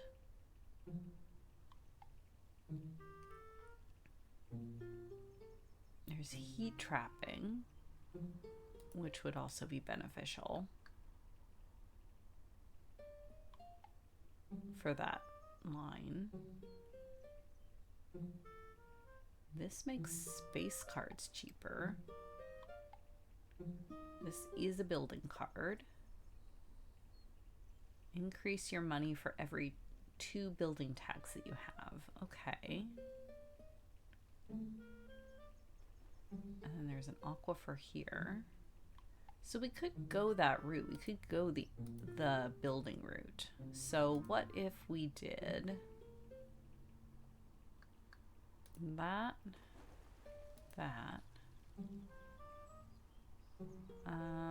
probably this one is the second. That.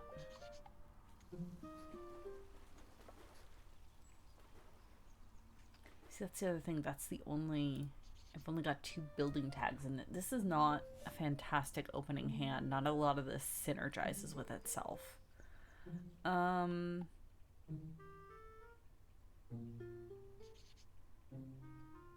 we could do that. I could also go ahead and grab those 2 just to have in case.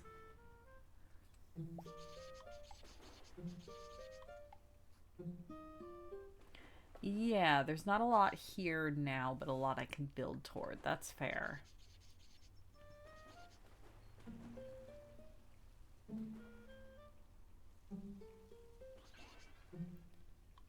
Full send CSM, aiming for a big medical lab.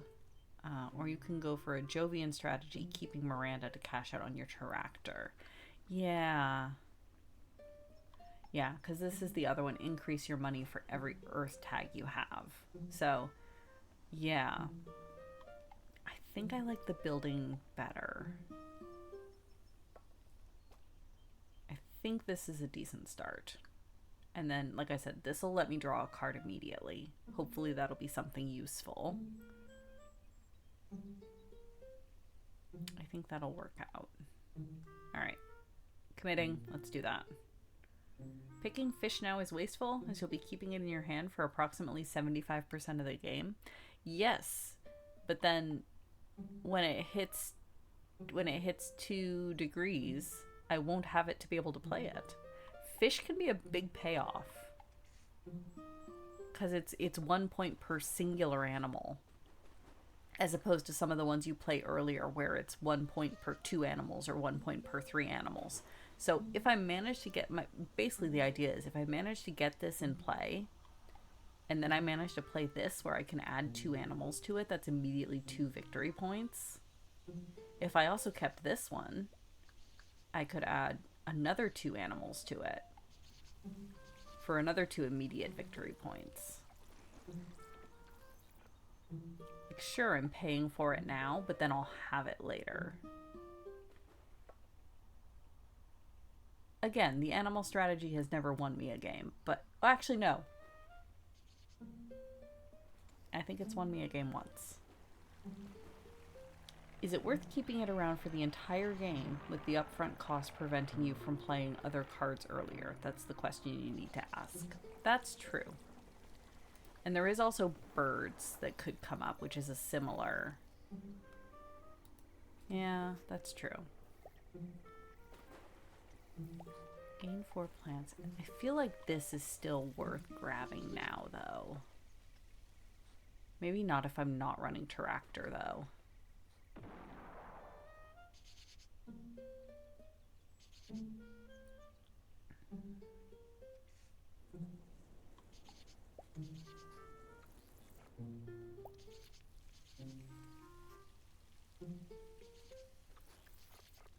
There is also this.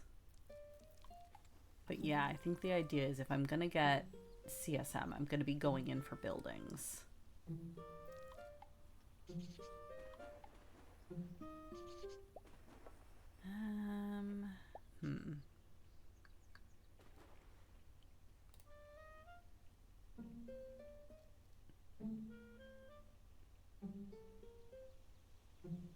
Yeah, maybe we go with this and then just hope whatever card this draws and whatever we get in draft is decent. So my only issue with going with this is that it only gives me 2 cards to work with to start. So there, if I don't end up drafting anything good, I could just be kind of sitting around twiddling my thumbs for a while. But yeah, your point is made about how I wouldn't be able to play fish immediately either. Maybe I do go ahead and grab that though, just in case. Just to have, discounts are always good. Add the 3 space cards. That was kind of my other thought. Because that would get me a discount on them at least.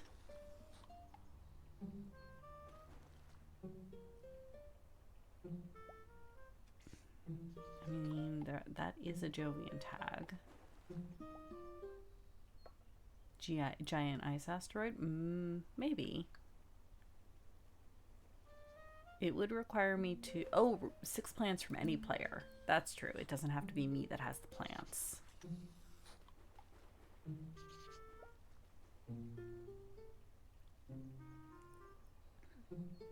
And then I guess maybe mining industries? Because the titanium... Wait, it's... Steel is used for building cards, and titanium is used for space cards, correct? Yeah. Okay. If mining industries, then also Miranda, just because Jovians. Yeah, that's true. That doesn't get me anything much with Earth tags, if I'm not going for Earth tags, but it is an extra Jovian tag, and it would benefit from the discount of Space Station. So yeah, that feels like a little bit of a better start. I'm a little more comfortable with that. That gives me more to work with. Okay, yeah, that feels good. That feels better. Let's do that. Buildings. I'm gonna leave a note for myself.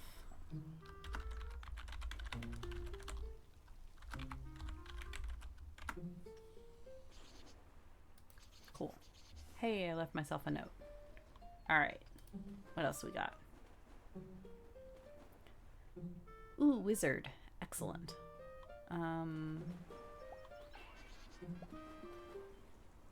Sure, let's get that 3 out of my hand. More wizard. Yes, please. See if I can actually manage this. Probably not, but who knows? Draw some cards. Ooh, goody. Alright. So, play jacks. And then I guess discard the king. We need one more dirty meld here before we can go out. Next.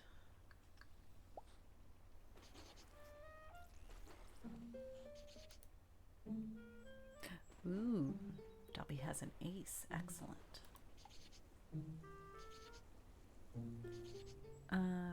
Okay. This is going poorly.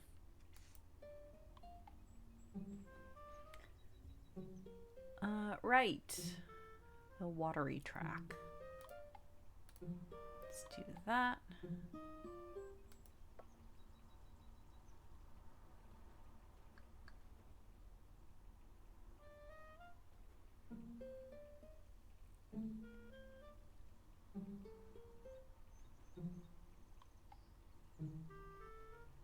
I love sitting here and watching everybody else go in front of me. It's interesting to see how everybody manages things.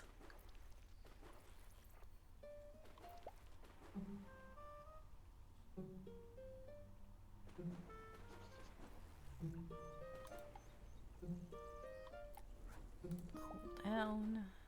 And then I don't think...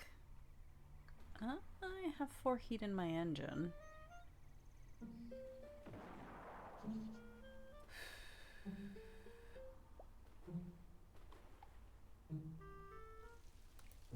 YOLO. Oof. Dang it. I tried. Next. Ah, yes, this one. I think I'm caught up. Yes, there we go. Excellent. I want that. I want that. There we go. All right, hang on.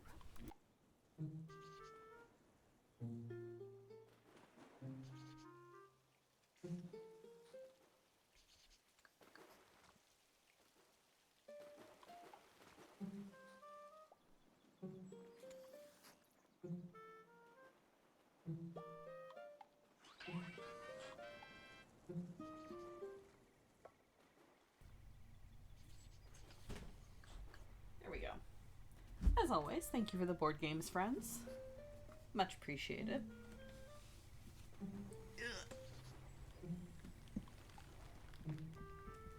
Wiggle in underneath my camera.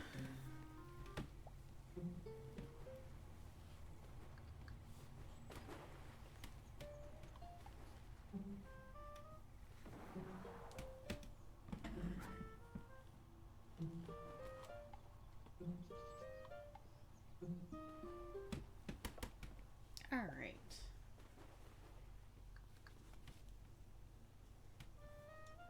Let us return to our quilting. Now, where were we? Ugh.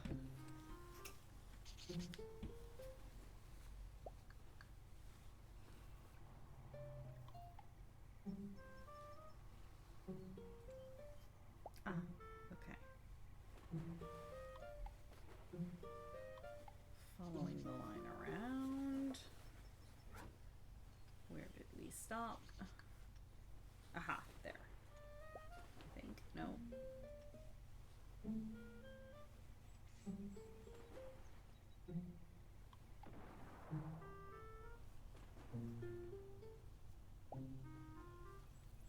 Oh, there. That's where we stopped. Okay.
Closer to the edge here.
How's your tea, Kara?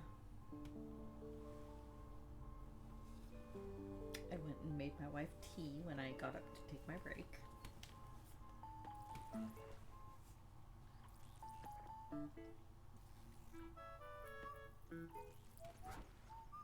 Because, like, we do division of labor in this house. Kara makes the coffee and I make the tea.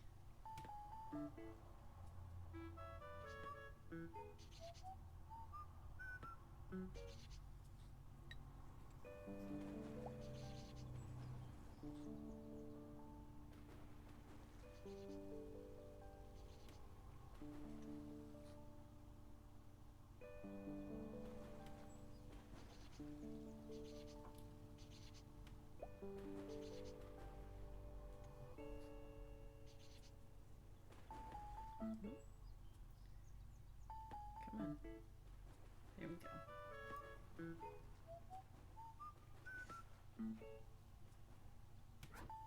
Let's see. Let's start. Sure, let's start back here.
I kindly request that this blanket please behave through the rest of the quilting process.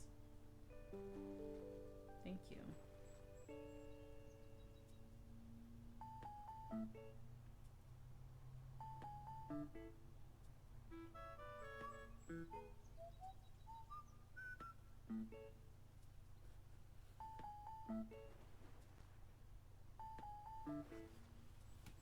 I realize, Blanket, that I am stabbing you quite a lot.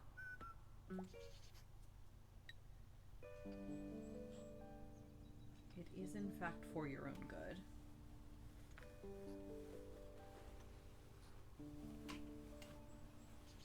More or less.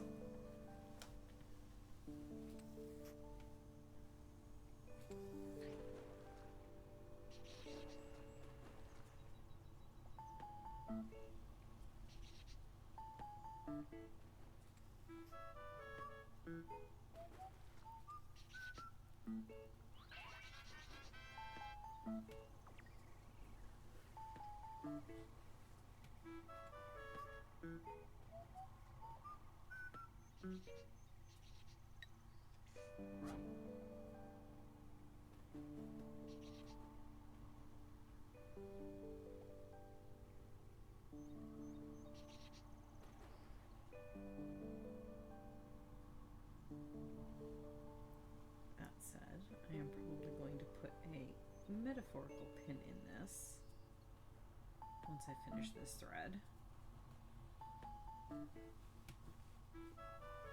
And switch to some crochet for the last little bit of stream because I just put a hole in my thumb.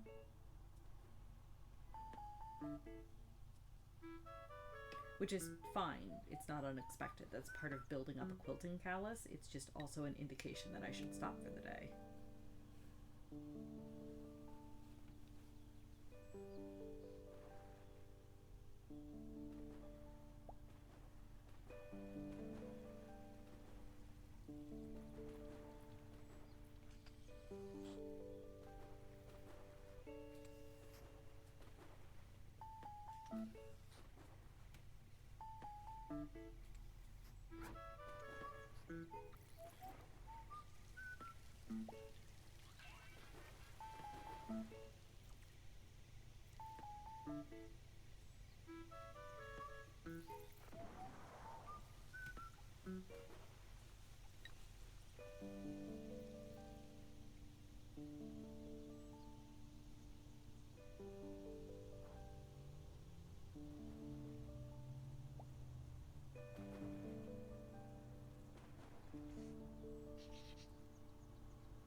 progress is good progress.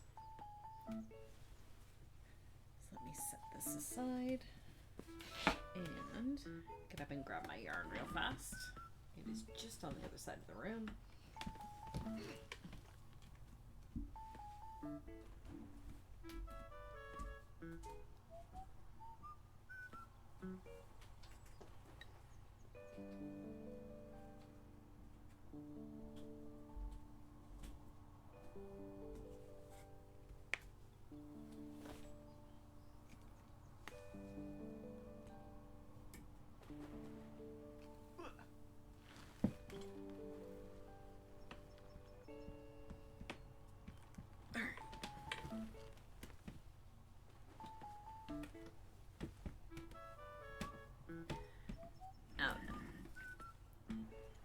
Stand by while I pull my pattern up.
Flip this around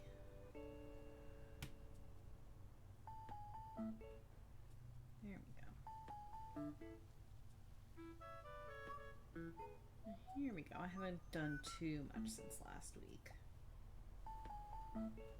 but it's getting there. I am very pleased with it.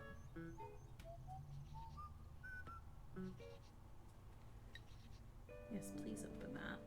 That is what I asked you to open.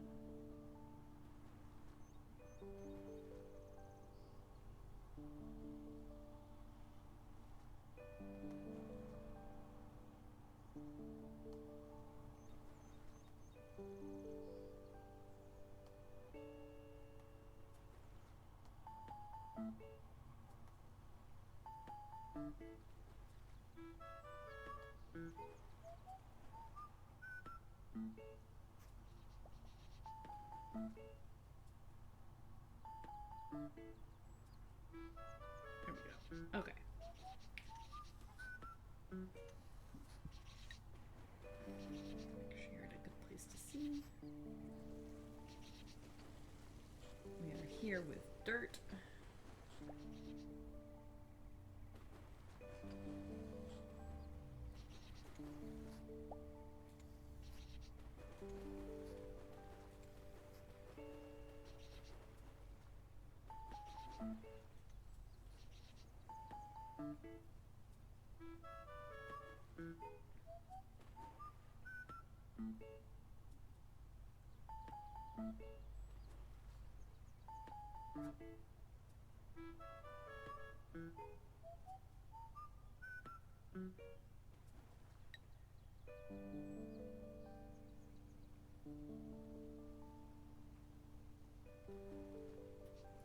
Ooh, right. I need to check on my cheese at some point.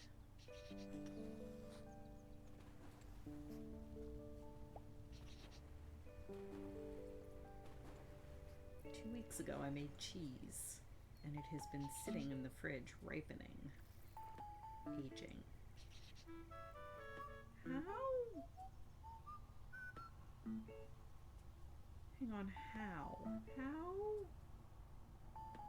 did I manage to only get... How did I only notice just now? Okay, so clearly I was asleep. I don't know how well it's coming across on camera. So all of these little blocks are made up of 2 stitches. This one only has 1 stitch. How did I get an entire row over before I noticed that? And the problem is I can't flog back because I've cut this string.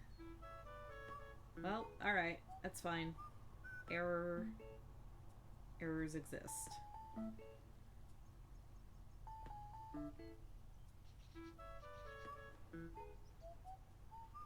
I just don't know how I managed that. Clearly I was extremely asleep when I did that stitch.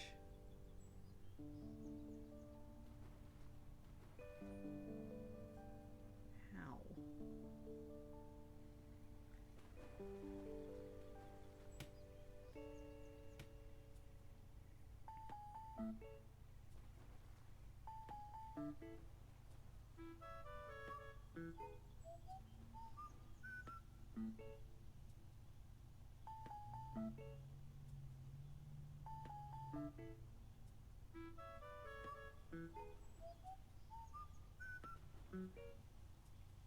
Alright, and then this last one, stone, hang on, my old tangle here. What is that? Okay.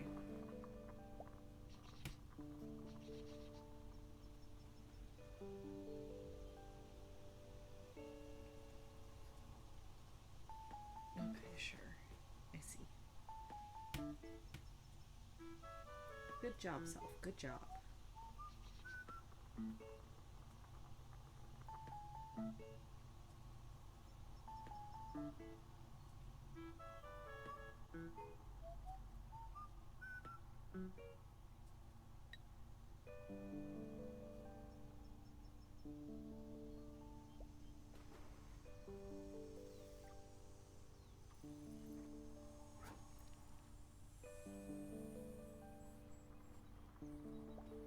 Alright, so that's that row done.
We'll just say it was a glitch. If anyone ever notices that error, we'll just say it was a glitch. It's fine.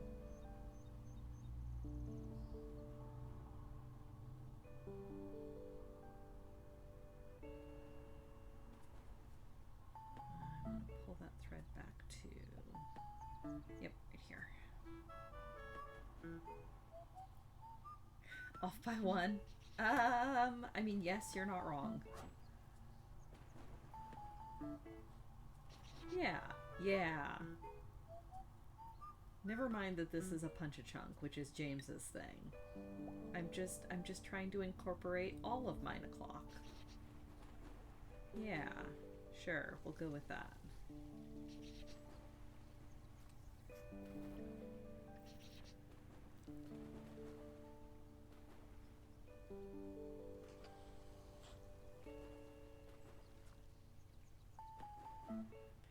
Part of why I didn't notice is because it doesn't actually mess up the back row at all, so I didn't notice it on the return. And then by the time I got all the way back here, it was too late. Oh well, it's fine.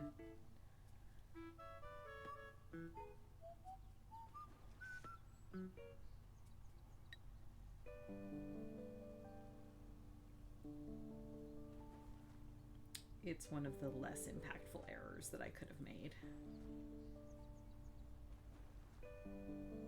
Very funny that it's in one of the colors where you actually notice it, though. If I had done it in one of these gray squares, it would be a lot less noticeable.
Drop the gray thread here.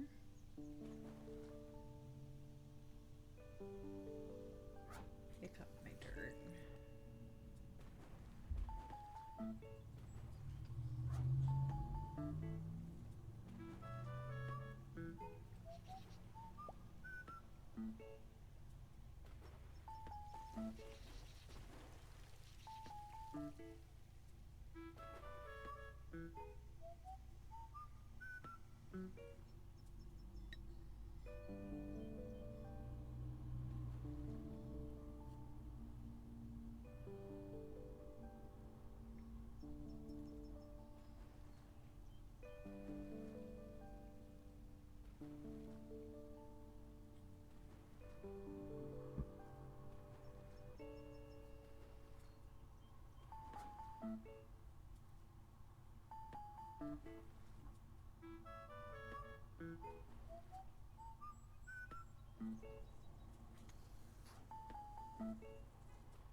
Alright, and then this last block is coal, which I have here.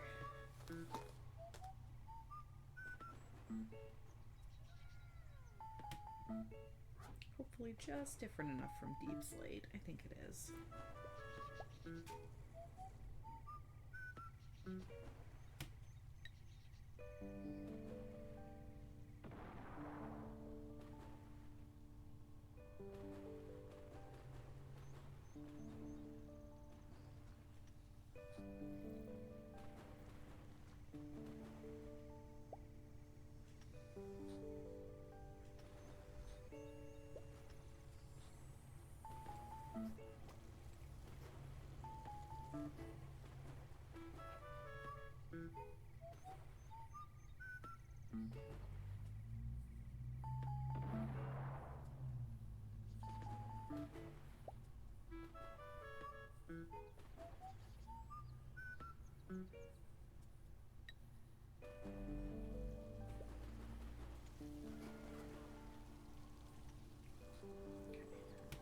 Mark that row complete.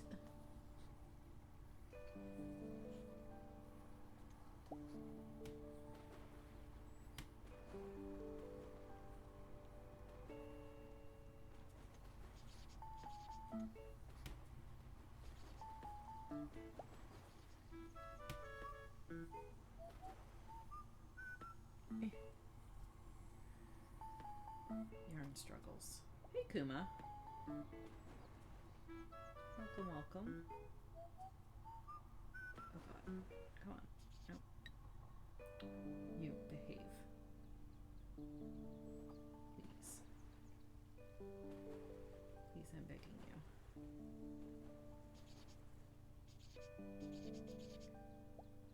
This. More.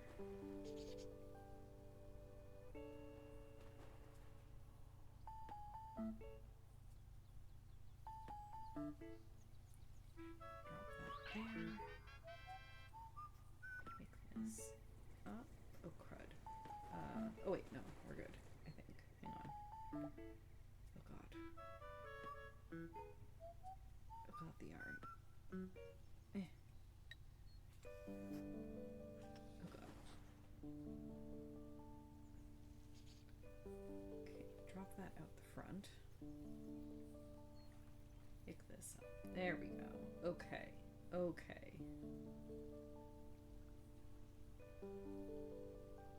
Yarn problems.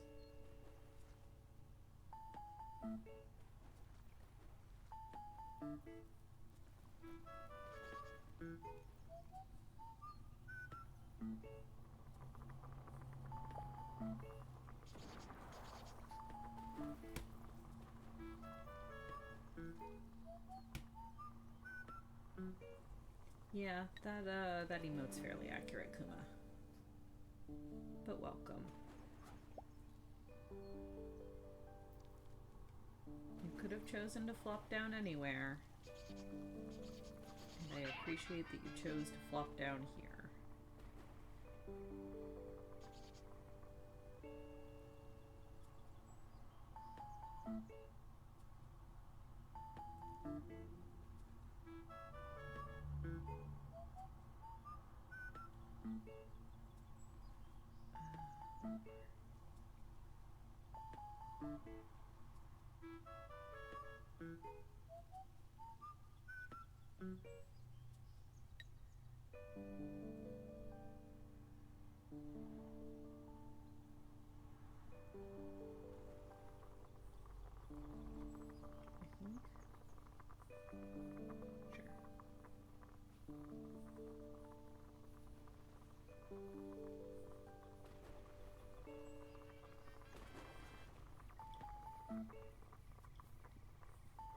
Oh no.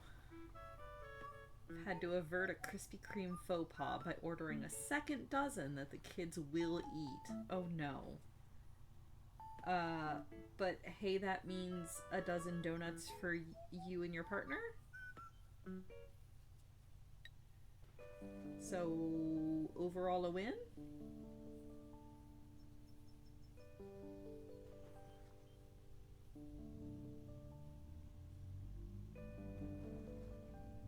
Is there a cool down on duck names? Yes, once per stream. I don't want y'all going too crazy.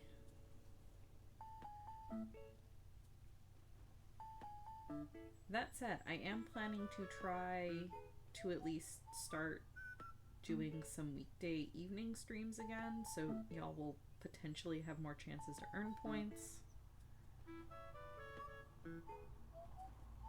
The carbs, so many carbs. Look, donut carbs don't count. Everyone knows that.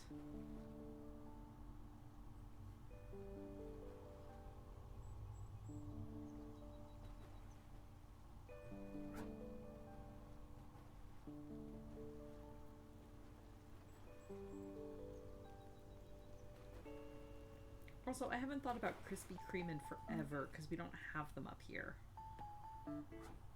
We have not one but two local donut places that do like fancy cake donuts that are delicious. So we usually order from one of them instead. And also we just legit do not have Krispy Kreme up here. At least not around here.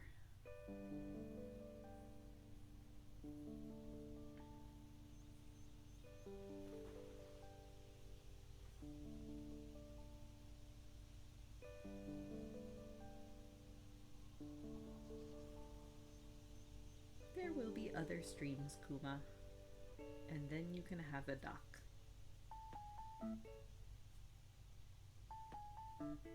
And I get to have the fun of choosing a duck that will bear that name.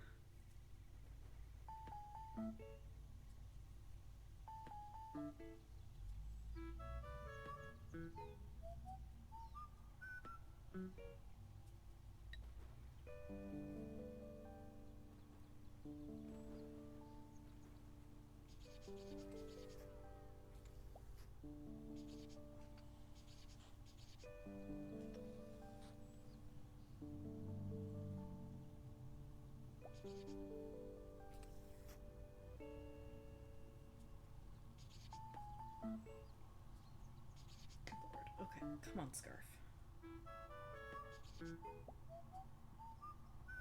Come on, scarf, work with me.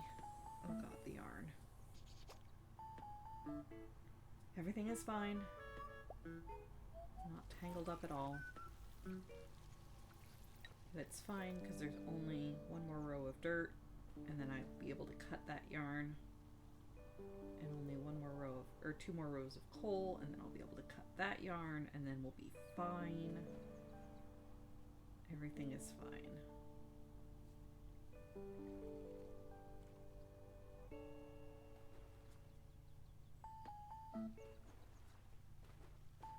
Nope, that's not how this stitch works. Come on, self. I mean, that's probably exactly how I made the previous off by 1 error. Except that time I didn't notice.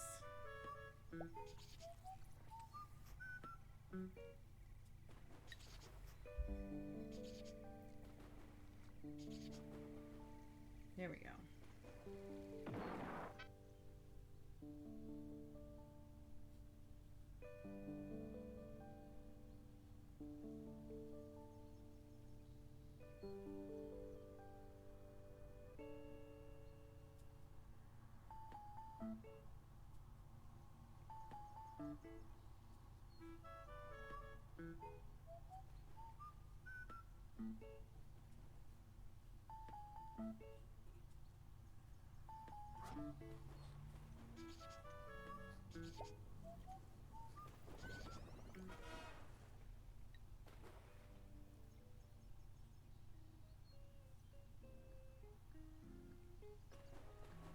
This is actually going to end up as a very respectable scarf size. I was afraid it was going to be like comically long. But no, I think it's going to be, like, it is going to be very long for a scarf. But I don't think it's going to be like ridiculously long. I think it's just going to be comfortably long.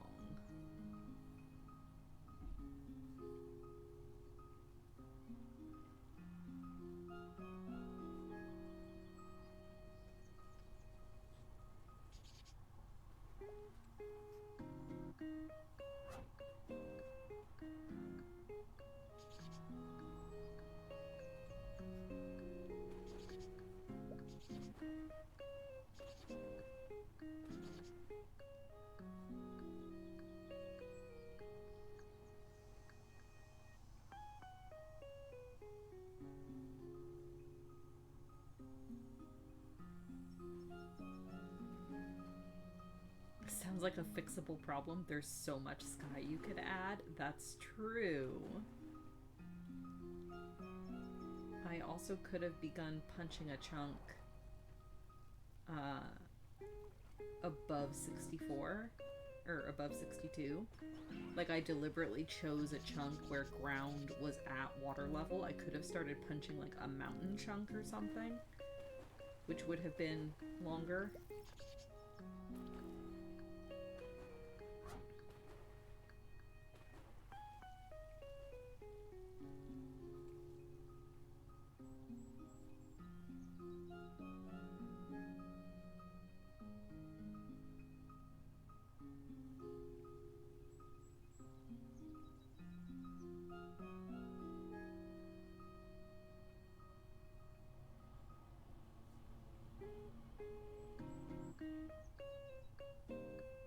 Sounds like I did this to myself. It's true, I did.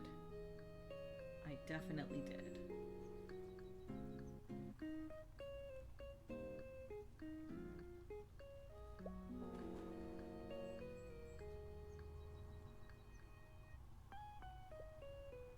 But it's more, I mean, I didn't measure shit before I started this. I could have worked out how long the scarf would be to start before I even did a stitch, and I didn't.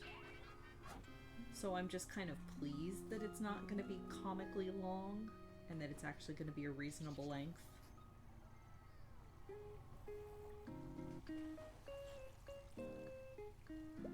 Considering I did 0 pre-calculations. Alright, drop that. Pick up the dirt.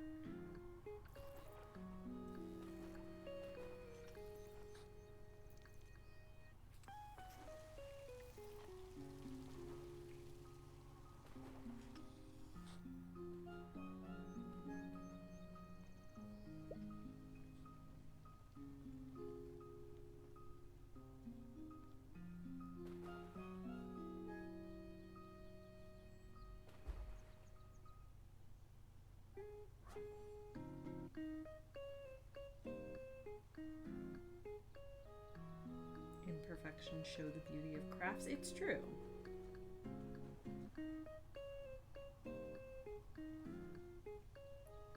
At least half the reason that I prefer crochet over knit is because if you have something that's crocheted, you know 100% that it was done by hand. There is no such thing as a crochet machine. The movements are too complex. They can't get a machine that can reliably reproduce crochet.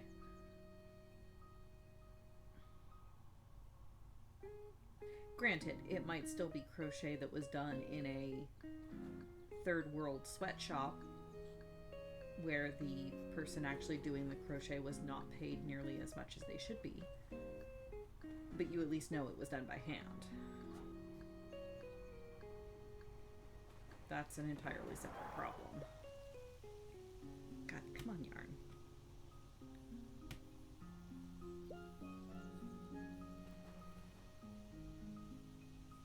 Stop the sweat? Literally, yes.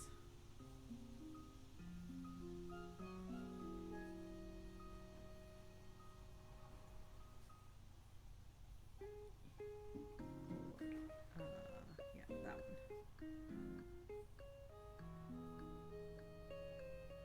Okay, so that's done. Can cut that here in a minute. Pull.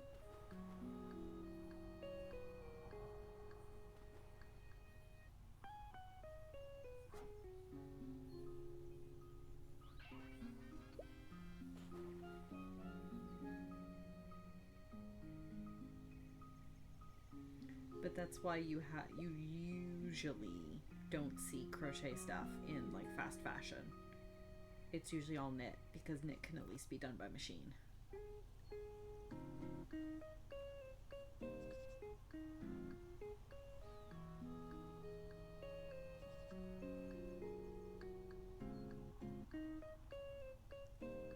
With crochet, regardless of what you're paying the person, you still at least need to find somebody that knows or can be taught crochet.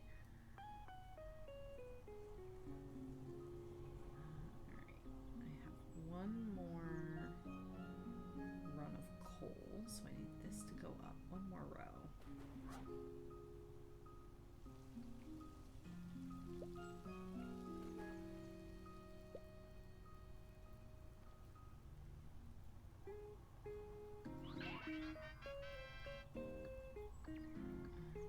Yep, so drop that. This up.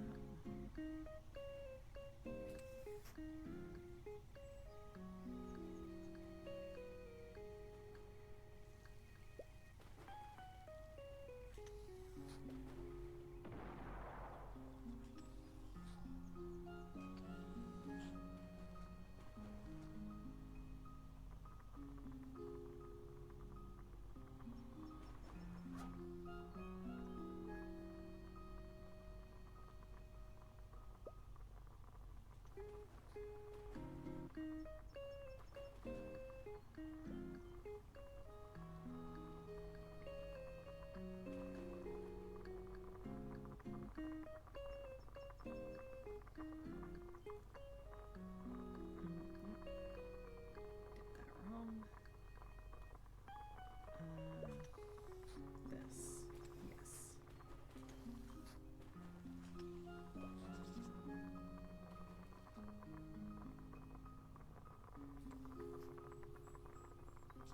There we go.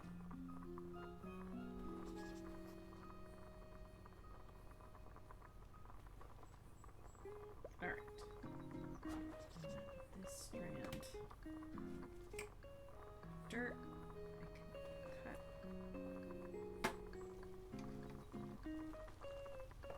Oh, great. Mark this one is done.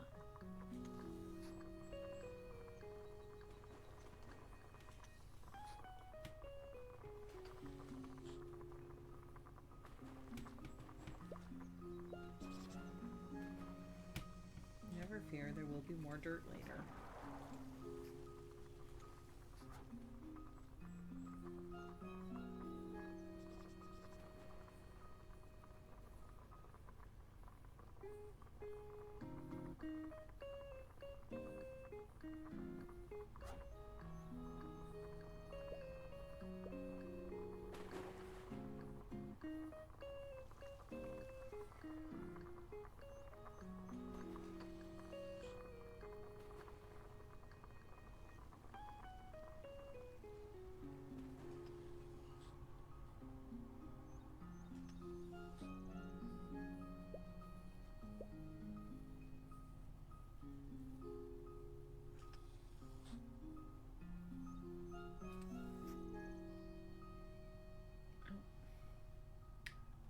scooting off the edge of the camera there.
Soup! That means it's lunchtime. Excellent. Let me just get a stitch or two in here. Soup!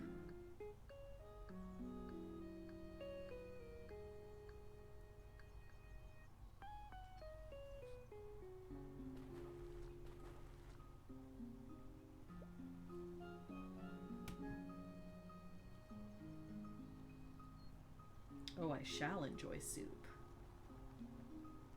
It's a bean and wild rice soup with lots of cheese melted into it.